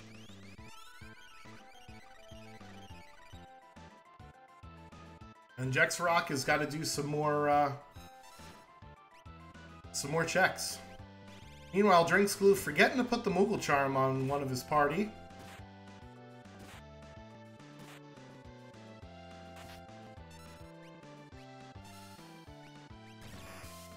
And here we go. We're about to fight one more boss here. Because I believe he's done all the other ones, and it is everybody's favorite, the Dabbing Yeti.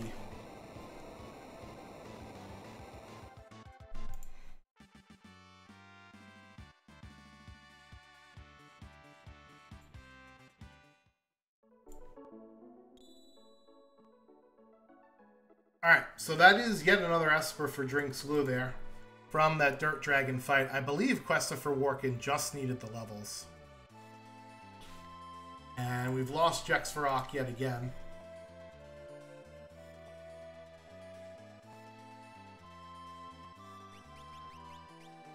Questifer Workin, meanwhile, heading into the Kefka Tower statues. So this is what the skip provides to you.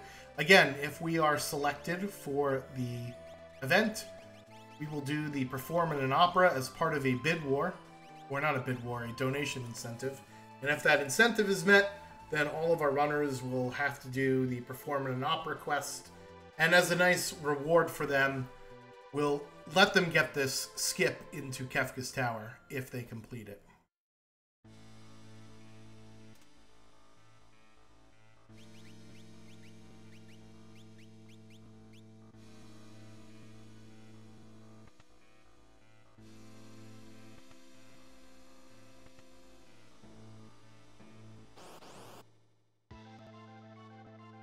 Alright, so Vargas, the last thing standing between Drinks Glue and Final Kefka. Meanwhile, Questifer Workin is taking down his statue bosses here, starting off with the Three Stooges. There's been taking his Kefka and Atma combo here to Inferno. Inferno is weak to lightning and absorbs fire, as the name implies.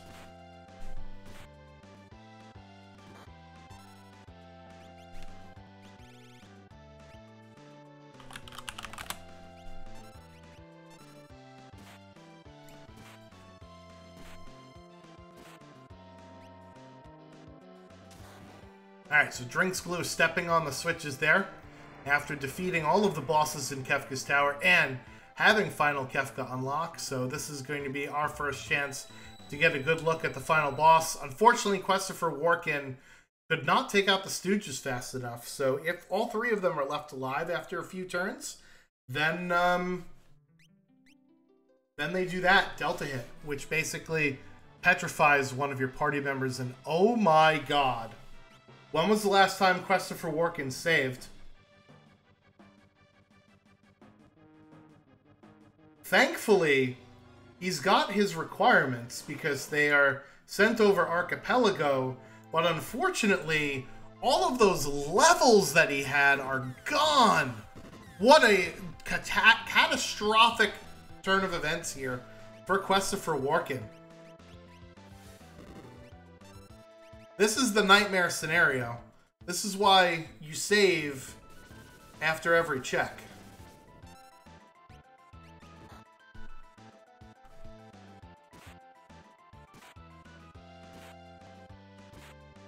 Alright, I'm going to try and get Jex back, but it looks like he's having some issues with his stream.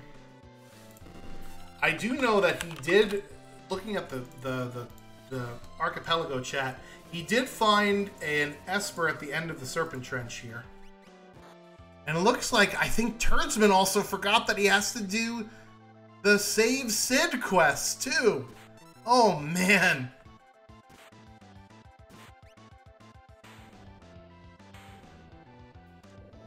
Alright, so Christopher Walken is going to have to go get all those levels back on his crew. Turdsman is going to have to go back into Kefka's Tower after saving Sid. And Drinks Glue, meanwhile, is on to Tier 2 of Final Kefka. We didn't even talk about it because of all the other shenanigans that has been happening all over the game here. Alright, so let's bring Jexrock back up. It looks like they are doing the Save Sid quest right here. So in Final Kefka, basically there are 4 phases of this final boss. We just saw the first phase go by. At the end of every phase, if one of your characters is KO'd or dead, or zombied, or petrified, or otherwise knocked out, then they are removed from your lineup and somebody else who is on the bench is brought in from the rest of your crew. Now, in the vanilla game, this isn't necessarily a bad thing because you've been using different characters throughout the entire game, and their levels are all pretty much the same. In Worlds Collide, that's not the case. You have had 4 characters, and you've basically stuck with them throughout most of the entire game, right? So you do not want to have one of your party members die in the transition between one of the tiers, as we call them, of Final Kefka. So this is the second tier. There's 4 different parts here. The middle part, which just died, actually, can be killed with instant death. The character in the back with the blonde hair pointing to the left, that's magic. They can be muted, which means they don't do anything. The blue guy sitting on top of the tiger, that is called Hit. He will death counter with 10 physical attacks. And then Tiger is also another part of the boss that will cast some nasty spells and do some nasty status effects. So we've killed Tiger first. Here comes the 10 hits from Hit. And I believe all we have left is magic over here. Alright, so Turdsman coming back out of Kefka's Tower. I wonder if they're going to do the opera sequence in order to get Skip. And they're not. It looks like they are going to do some quick checks. As Turdsman sends Shadow over to Jexrock. Not exactly what Jexrock wanted. He needs some Espers, y'all. Christopher Walken here is going to have to fight a couple of dragons in order to get his levels back up. Because remember, he lost all of those levels for not saving for eons, essentially. So one of the things I tell newer runners is save after you complete every check and only menu when you save. That will help cut down on the stuff you have to do.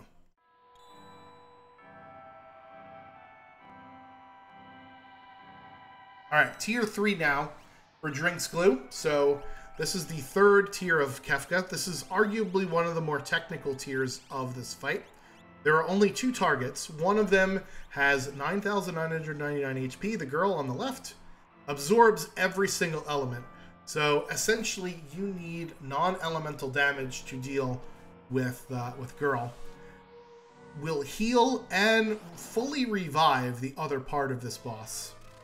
The other part of the boss, called Sleep, will do an instant death physical special when he dies. So that is the thing we need to protect against. And usually that's done by increasing your physical evade with either the image status or Golem. So here comes Fenrir, which is essentially the image status for your entire team. So this will allow Calmness to miss on some of your characters. And this part of the boss also has 40,000 HP. When he's under 10,000 HP, he will counter with a pretty devastating maneuver called Meteor.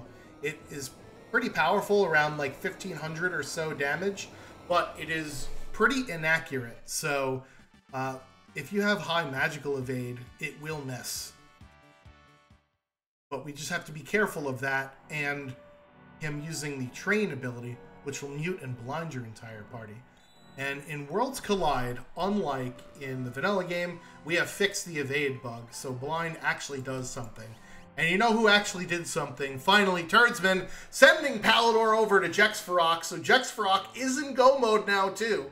So even though the returners got into go mode way before the Empire did, with Jexfarok just getting it now, the save situation with Christopher Warkin set him back quite a ways. So I think this will be anybody's race. Drinks Glue, rather, is going to finish in first. Most likely. Barring anything nasty happening here on the final part of Kefka, which I'll explain in a second. But Turdsman and Jexfarok have to hurry up and beat Final Kefka faster than Christopher Warkin can make up the difference between the two of them and Drinks Glue. Turdsman, I believe, has already cleared out most of the bosses inside of Kefka's tower anyway. Jexfarok is going in the long way? I don't know if they used the skip or not, or maybe they didn't perform in the opera for the skip. Anyway, Final Kefka on Drinks Glue has a shade over 60,000 HP. Will use the ability Fallen One here on his first turn, making all of your characters have 1 HP. Will get into counterattack phase if he is less than 30,000 HP, or half of his health. So counterattacks with things like Havoc Wing and Hyperdrive, which are both the most damaging magic and physical single target attack in the game, respectively. If he's under 10,000 HP, he'll counter with Ultima, so you have to be really careful then. He will charge up for his quote-unquote ultimate attack called Goner here, and during this phase is when we get reprieve from being counterattacked. So most of the time, this is when you see all the damage getting dished out, as Drinks Glue is our first runner to finish. His time is 1:37:01. Get your GGs in chat for Glue. So he is our first runner to finish. Go tell him GG in his own chat. Now, how we're doing this is combined time for our teams. So now the clock is ticking for both Jexfarok and Turdsman. They have to finish Final Kefka as fast as they possibly can to give themselves enough time between them and Christopher Warkin here, who's going to take yet another dragon to get levels. So every second that Christopher Warkin is making up time to his not saved mishap is time that Turdsman and Jexfarok have to be going.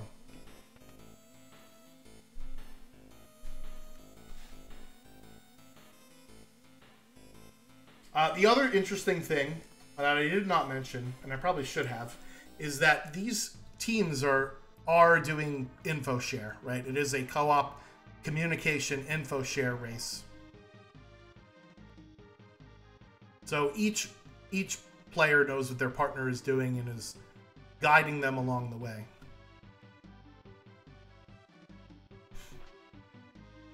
All right, so it looks like here Turdsman is getting ready to get up to the switches part.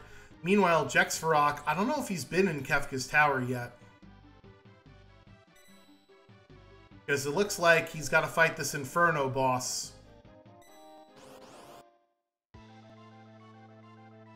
And it is Haydn the Haydnites, everybody's favorite Final Fantasy VI jazz band.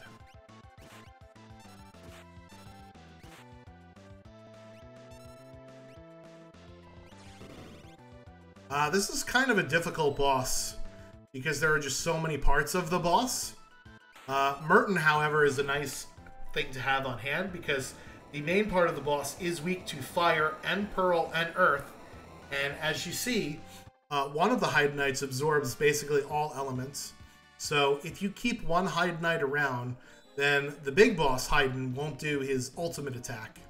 But unfortunately, Vix just went ahead and killed the other part of the boss.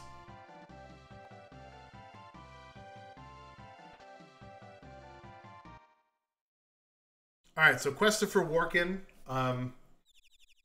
actually sent Locke over to Drinks Glue. Not that it really matters, because Drinks Glue is done with his game.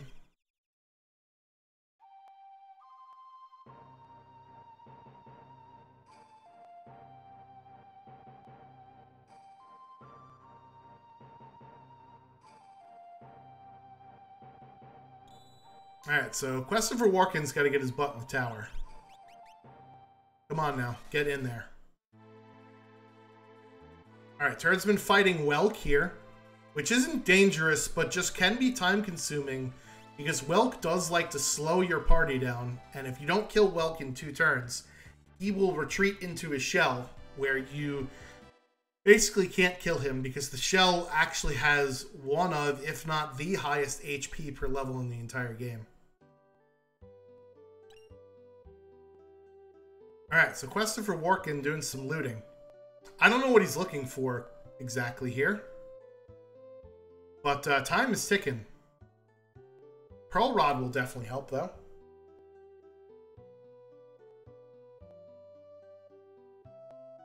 Alright, so Turdsman has cleared out 2 sides of Kefka's tower.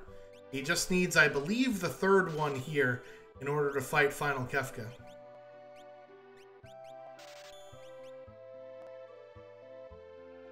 Drinks Glue typing in the chat there. Let's cheer on Workin. Go Returners. Alright, and here's that Ifrit Shiva fight, but Siegfried, with that Atma Weapon offering, making very fast work of Ifrit. So since the Atma Weapon is defense ignoring, it is a good weapon to use against the Ifrit Shiva fight. Meanwhile, another Atma Weapon offering here against this boss, Marshall, which is the boss of the Moogle defense. We decided that the Lobos that he usually has aren't really that big of a challenge for our runners, so we paired up Marshall with some more nastier enemies, and they are randomized as well. So that fight is usually more difficult than it normally is, but that one wasn't so bad here.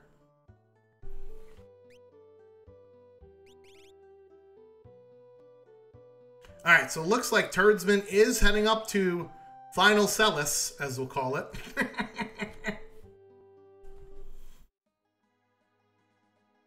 Jexrock has just 3 more bosses to go. This is the one in the Poltergeist spot, and it is Guardian. Not really a boss you want to see, especially this late in the game, because it is based on check scaling, remember? And Jexrock has completed a lot of checks. I believe the enemies max out at level 45 in these settings, if I'm not mistaken. So we probably have a level 45 Guardian here, which is just a ton of XP to chew through. Alright, Christopher Workin finally heading back into Kefka's tower. Please run as fast as you can, Mr. Chocobo Man.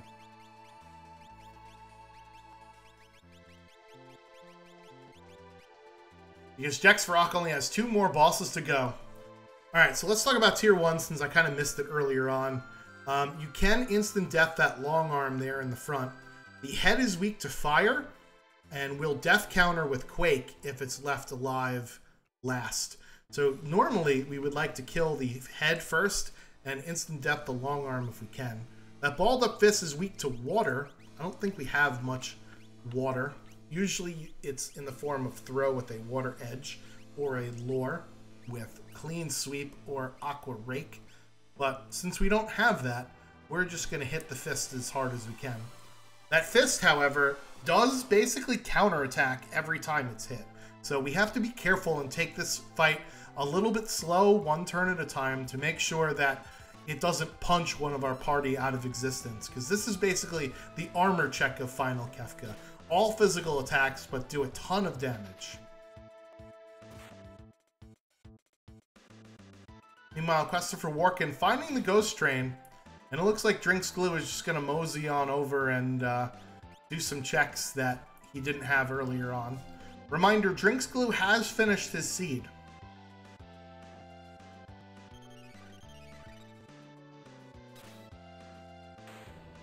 So it looks like he's just goofing off, taking the Moogle Charm off.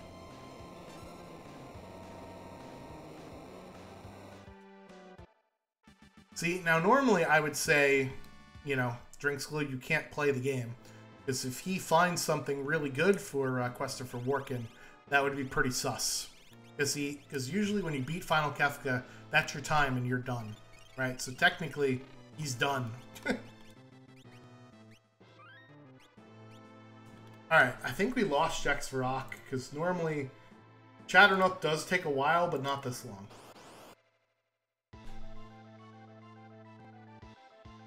So let me see if I could refresh him here.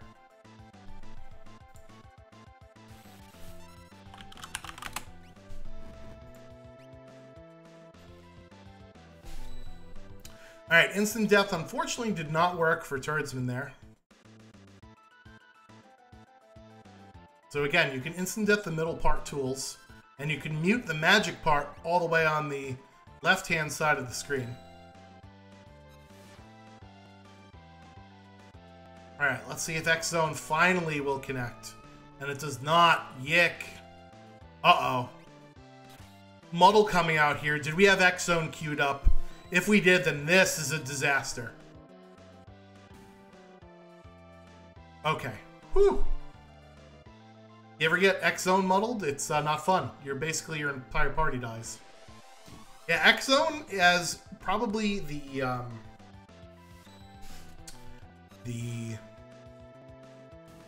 lowest, I believe, hit rate of all of the instant death moves. So it's one that we usually tend only to use if we're really desperate. Drinks Glue showing us that you can actually go and speak with Master Duncan there in the World of Ruin. And if you are at level 42 and have the Blitz command, you can get access to Bum Rush. Normally, you can unlock Bum Rush right away in the World of Ruin, but that is a little bit overpowered for our taste. So we decided instead to make it so that you must have all of the blitzes unlocked.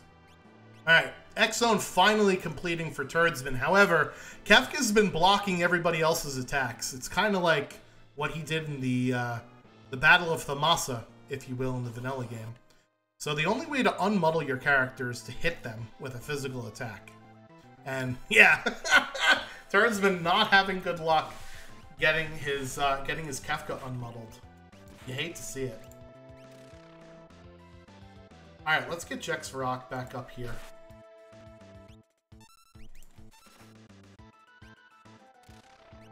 Alright, looks like he's just got one more boss to go, maybe? Yeah. Meanwhile, I think there are 2 more bosses left for Christopher Warkin.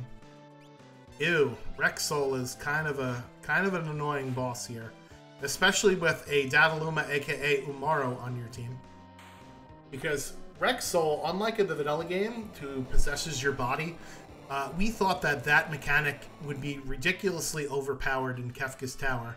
Because if Rexol happens to possess your only good character in that lane, then basically the fight is over, right? And you have to reset. So we commented out, essentially, his Zinger mechanic, that part that allows you to possess his body. I admit this fight is really cool in vanilla and not as cool in the randomizer, but otherwise it would just be way too overpowered in Kefka's Tower. So the trick with this boss here is to try and hit the middle part. He has very high magical defense, however Flare is defense ignoring, so that's why that is big damage out from Jex Varrock there. Very nice heads up play. Meanwhile, Turdsman is on the receiving end of 10 hits, and his Atma, aka Realm, is not looking too hot. Clutch block there on part of the 10 hits. And again! Wow. Huge plays. It looks like Turdsman is out of healing spells, so what he decided to do, in a nice heads-up play there, is to use a elemental shield on one of your party members and just hit them with their own elemental magic. So that's one way to heal your party member if you don't have access to cure or X potions or anything like that. Use elemental spells. Meanwhile, Christopher Warkin learning the hard way that you gotta kill Curly before you go up against Larry or Mo. So this will be a fun glitch, because now Larry is basically invincible. And unless you have an AoE attack, you can't actually hit him. This is one of those weird glitches in the vanilla game that happen. And I don't quite know how to fix it. Larry does run away after a while, but let's see if Christopher Workin can figure out how to take Larry out. What you need to do is you need to have some sort of untargetable AoE thing.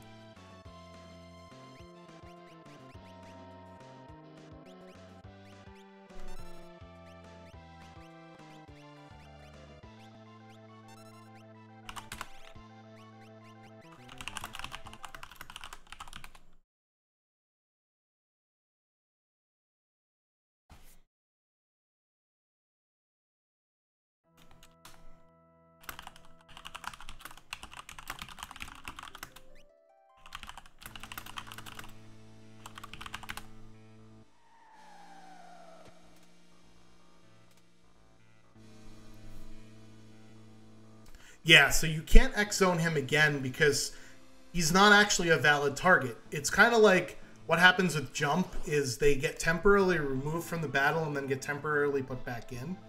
So since there's no actual target on screen, you can't actually hit him with X-Zone. You need something like Merton or some other AoE spell that you don't actually target. So think of like a lure, like Grand Train or Quasar or something like that. It's a very rare situation, which is why you should always kill Curly first, and you should never instant death Larry if Curly is still around, because then you could end up in that weird glitched out situation. I don't know if it only happens with X-Zone, but I definitely know it happens with instant death. Because with instant death, you essentially remove that character from the fight and come back. Maybe it's only with X-Zone. I don't quite know for sure. That is a great question for someone who's smarter than me.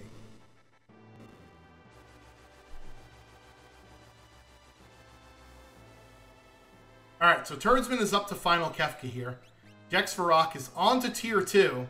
And Christopher Workin, with a couple of stumbling blocks, is now back to where he was before with the Three Stooges fight.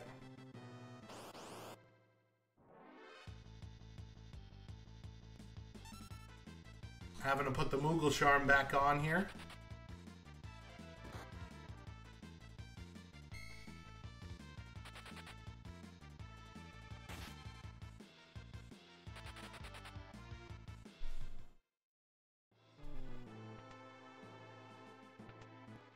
Alright, Jex Varrock on Tier 2.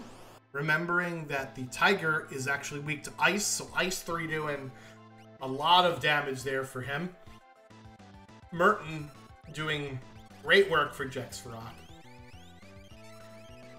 Since he has all Flame Shields, or Flame Shields and Paladin Shields, or some combination thereof, the Merton will actually hurt the enemies and heal your own team, because it basically does fire and wind damage to everything on the screen.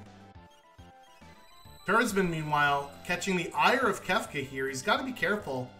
You don't want to put him into counterattack phase when you hit that Ultima. Alright, so there's a Hyperdrive, and down goes Siegfried. So Turdsman's got to be careful, because Kefka is definitely in counterattack phase, and if he cannot, if he survives this Ultima. Alright, so Christopher Workin doing the correct thing now, and waiting until Curly is dead before getting rid of Larry. And that there is Final Kefka down for Turdsman. That is a 153.53. Jex Varrock, meanwhile, on Phase 2 of Final Kefka. It looks like his Vix is stopped, but he has access to Dispel, so that stop is no longer a problem. Really nice heads-up play there to know how to get rid of some of the statuses we normally don't see all that often. Christopher Workin, meanwhile, taking down his last statue, and he has got to hurry.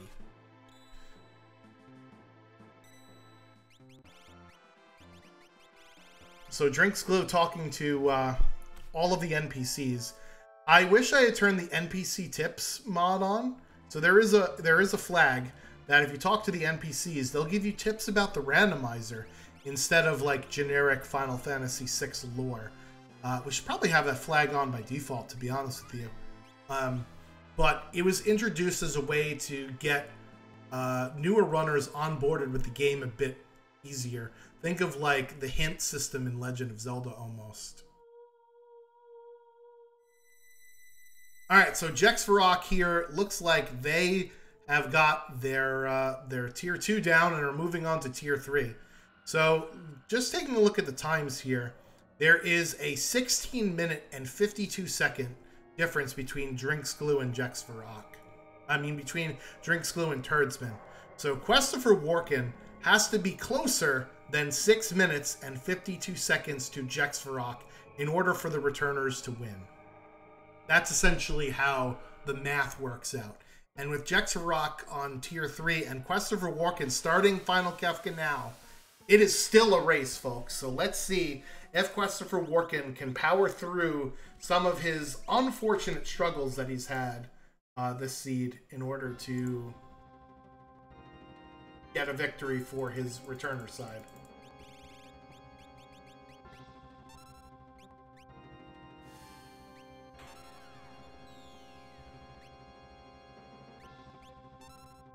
Alright, so X Zone coming out. Unfortunately, it missed, just like it did for Turdsman.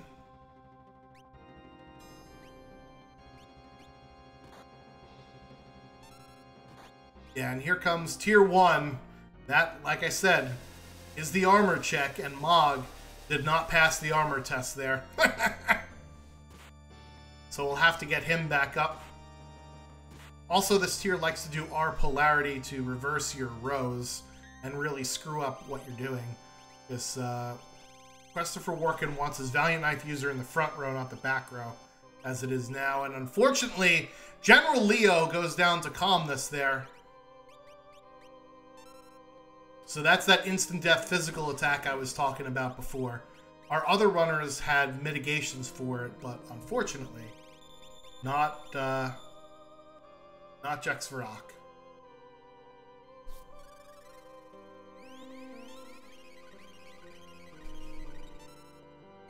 Alright, Drinksglue showing you why you never go to the Coliseum late in a seed. Because the AI will just cast random gutter tier garbage spells that you don't want to actually have happen. There we go. Alright, so Christopher Warkin got his team back together, has everybody in the right rows. And that is the head down. Meanwhile, Jex on to Final Kefka here. Using that Fire 3 and that Atma Weapon offering. So he'll probably get to Fallen 1. Oh no, he skipped over Fallen 1, it looks like. And hopefully this will do it for Jex Varrock.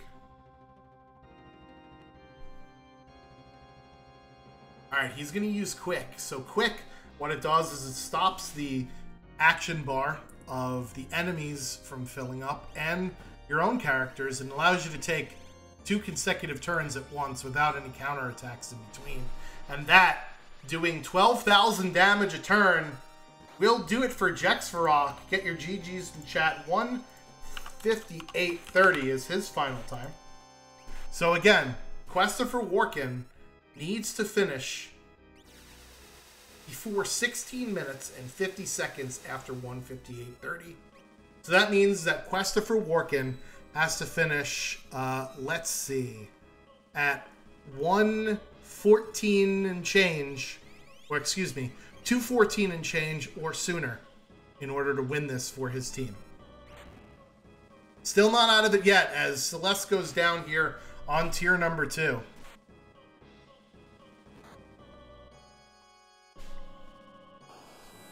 Meanwhile, I'm going to hop into voice channel number 3 and talk to our Empire team. Hello, Empire team. How are you guys doing? Hello. What's happening? So just licking my wounds a little bit. So yeah, Turdsman, Jex Varrock, talk to us a little bit about what you thought about this seed here and the options in general. As your team coming in with a pretty decent time for this flag set here. it was... I like it. There's not a whole lot you can do about the just the random element of it. Like, I had so much stuff so quick, and like it turned into sort of a scramble to, like, oh crap, what's the fastest thing I can do right now to try to send something to Jax Varrock? But GG's Jax Varrock, way to pull it out there at the end. You did not get much in this seed. It was kind of drip feeding like an IV over to you there. So what did you sort of think, well, first of like the seed, and then of, I guess, the settings for this particular race overall? So the settings, I like the early game or the tech progression on enemies. Yep. It allows for a very consistent early Coliseum. Yeah, and easy fights. And in this case, Turdsman wouldn't have been inundated with levels on his enemies for getting all of the progression. Right, yeah. Well, and I would have done that, but I found enough stuff. Like, I started with throw and Magitech, for crying out loud. Right. I had plenty of tools to deal with it all, so I didn't worry about that. But that is a good... I like this flag set. It's interesting to... The check thing is interesting because it kind of... You don't necessarily want to go and do those right away, but also you have to eventually, and your partner isn't going to be necessarily be getting any stronger unless you do. So right. I'm just glad I found those elemental shields. The Phoenix Downs for flame shields to get my X magic up and running. That was a big thing that saved my run. And then eventually getting my hands on a Valiant Knife, getting my hands on an Offering, the Dragon Horn.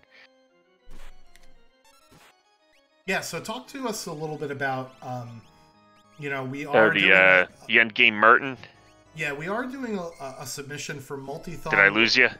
Yeah, I think you did. Can you hear me okay? Ruh-roh. Can you hear me, Turdsman? I can. Yeah, I hear you. Okay, great.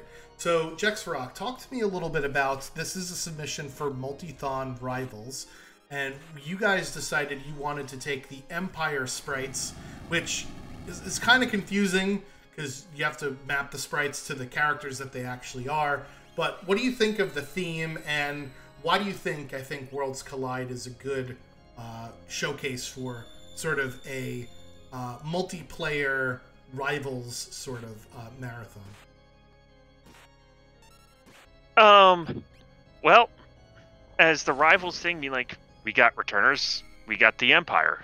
It's that simple. They hate each other. Yeah. You're like, come on, Kefka, Emperor, Gestal. You're like, General Leo, he's kind of 50-50. Yeah, sure, he's Empire, but he's also kind of sympathetic.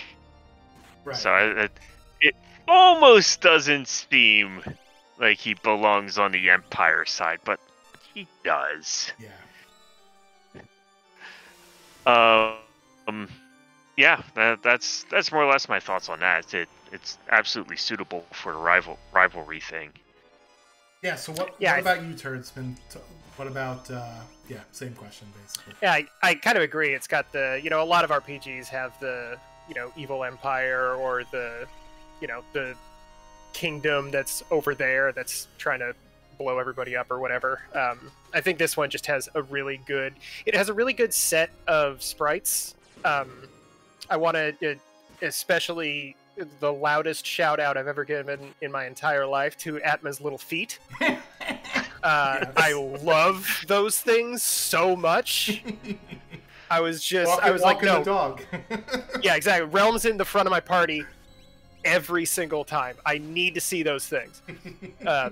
So I like the sprite differences. It gives a nice sort of counterbalance. Celeste was the final boss or whatever.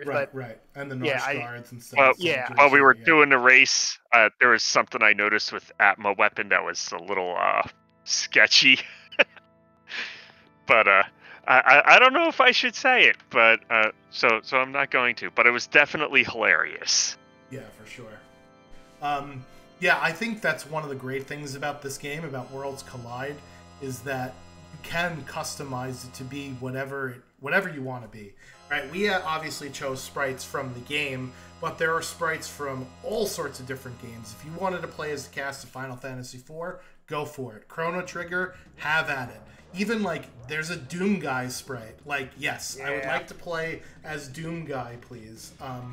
You know, so shout out to our community for doing that sort of stuff. It's great and wonderful, and it makes for lots of replayability. And I find that Worlds Collide is one of those randomizers that there's so much to it that it always makes for an interesting watch. So yeah, it's really come a long way, even in the past like year and a half or 2 years or so. Like, there's been so much new stuff added to it, both just for aesthetic and a bunch of new little tweaks that you can do to it. I really like where this thing has been ending up for the past couple of years. So Christopher Warkin here just got his Fallen 1 on Final Kefka. So he's got to finish within the next like 8 or so minutes. Otherwise, you guys are going to win. So we'll see what happens here. Not out of the woodwork yet. Towards the end of the seed, what was kind of your guys' strategy as we see him finish up here? Well, I think there was a little bit of confusion about whether or not you can go back in and send the teammate items. Like that's why I had gone into Kefka's Tower a little bit late. So ironically enough, like, it turned out it was a pretty good thing that I had forgotten to go save Sid. Because I could jump out and grab a couple of free checks and get Jex his stuff. But yeah, near the end, like, it's just a matter of getting, if you get your requisites, your requirements first, you want to go and get your partner theirs. We were kind of debating on whether or not we should go after the skip, but we both kind of figured, like, we need to do some checks to get the other guy up and running, and I at least had already taken care of Inferno, so I figured I'll just walk it. It's fine. All right, so Christopher Warkin does finish 207.13. That unfortunately means that for this go-round, the returners have beaten the Empire. So, yay, good guys, I guess, question mark. But any other final thoughts? We'll start with you, Jex Farrak, while we finish up here. Of course! Anybody here that is new to Final Fantasy VI Worlds Collide and would like to learn this wonderful randomizer, please come join our Discord. There is a link in ff6worldscollide.com. Come join us. We got a Moogle mentoring program, so we got people to help you learn the randomizer, learn the strats, learn the routing, all that happy fun stuff. And plus we got a bunch of other random stuff that we do. Tournament of the month, seed of the week. You got me and my crazy Mad Doc Lab stuff that I have been lacking on recently, but I'll probably start that up sometime eventually again. Aside from that, please give our Restream team and our runners a follow. GG's, and thanks for tuning in. All right, thanks so much, Jex Farrak. Tursman, any other final thoughts before I bring or head over to Returner Land and get their thoughts about what happened here? Heard a lot of the big stuff. I am always happy to see, all of the different tournaments and marathons and all of the different events that have been popping up around all of these, like speed running all these old games. So I'm always excited to be a part of be a part of one of these, even if it's just on the submission side. So yeah, thank you very much. Yeah, no problem. Thank you for, volunteering to be part of this madness. Can't have the submissions without the runners, can't have the races without the runners. So thank you guys for volunteering. You guys are awesome. Really appreciate that. Catch you later. Have a good one. All right, and I am now joining the winners of tonight's race. The returners, the good guys, bringing home the W, Drinks Glue, Christopher Warkin. Talk to us about the incredible ride that you guys had towards victory here tonight. Well, it would have been a much larger margin of victory had I not lost 20 levels on a wipe. Yep, there it is. Save after every check. This is Worlds Collide, though. You only learn things the hard way, right? If you learn at all. If you learn at all. So, Drinks Glue, talk to us a little bit about the seed and the settings. What did you kind of think with the, the Multithon rivals, as it were, the Empire versus the Returners? What do you think of the theme? Talk to me here. Oh, fantastic theme! Phenomenal job for putting it together. And for our strategy for the flag set, we kind of noticed that it was based on check scaling. So it didn't matter if somebody sent the other one 100 espers. It would only impact the scaling in your world. So that's why Workin went to do his saving Sid objective in the Opera House first. Yep. Because that way, if I send him espers, then it doesn't matter. It doesn't impact him. It only impacts me. And then he can spend his time doing that, and I'll do it on the back end. And hopefully that got him going a little bit. And I think that worked. I didn't find anything great early, but I was hard set to look for Merton protection because of the rages Saban had, or earrings, and I just kept going, and eventually I found a red jacket, eventually I found a thunder shield, eventually I found a blizzard orb, and that got me off the ground personally. Yeah, so I think part of it was, Christopher Warkin, that your team just did not have a lot going for it in terms of offense. You were jumping with terrible weapons for Saban. You had Gogo and Gao with mediocre rages and not great tools. So I think your strategy was great. I just unfortunately think that, that's how the cookie crumbles sometimes, right? This is a randomizer. Sometimes you don't get the stuff that you want. Exactly. And I think I made the right decision overall, swapping characters when I did, because I found I found the offering, I found the Valiant Knife, I just needed someone who could use it, and when I found that person, I made the swap immediately, and then I happened to get Sally's, and I happened to find a Magitech Shadow, and I'm just like, make the swap, make the swap, make the swap, and it was, rather than trying to stumble through with the levels I already had on bad characters, make the swap, spend the extra couple minutes, kill some Dargans, and get the levels, and go through it with good characters. Yeah, so same question to you about, the theme and why you think, Worlds Collide would sort of go well at this Multithon Rivals Marathon. Well, as you can see, or as I hope they saw, the Archipelago program allowing us to do a multi-world and having, doing this little theme of Returners versus the Empire is really interesting. We had a pretty good discussion in our little Discord chat about switching sprites and stuff. I don't know if that's possible to happen or not, but I just think that would be really cool and add a little extra flavor to what is object fact the best Final Fantasy of all time. Oh, shots fired. Yeah, you'll have to go back and watch the race and see Jexarok with a Kefka, Leader, Ultros, and Siegfried party. And Turdsman coming through with Vix, Wedge, and Leo. So, yes, we did get the sprites for the Empire. Nice! Nice! That makes me so happy. You guys, unfortunately, were saddled with the vanilla sprites, but at the same time, it's a lot less confusing when you see the character on the screen and you know who it is, right? Correct. Versus trying to associate Siegfried with Shadow or Kefka with, whatever. So right. So yeah, Glue, what did you think about the theme and about what do you like about the Final Fantasy VI Worlds Collide randomizer in general that would be good in a marathon setting like this? Worlds Collide is just a great compressed run through of Final Fantasy VI. My personal favorite thing about Worlds Collide is that we sat down. It took us 2 hours to get through a seed, whereas if you do a vanilla playthrough with intermediate knowledge of the game, it's going to take you double-digit hours. And as you get older, you just don't have that type of time. That's what keeps Worlds Collide so fresh and so appealing in my eyes.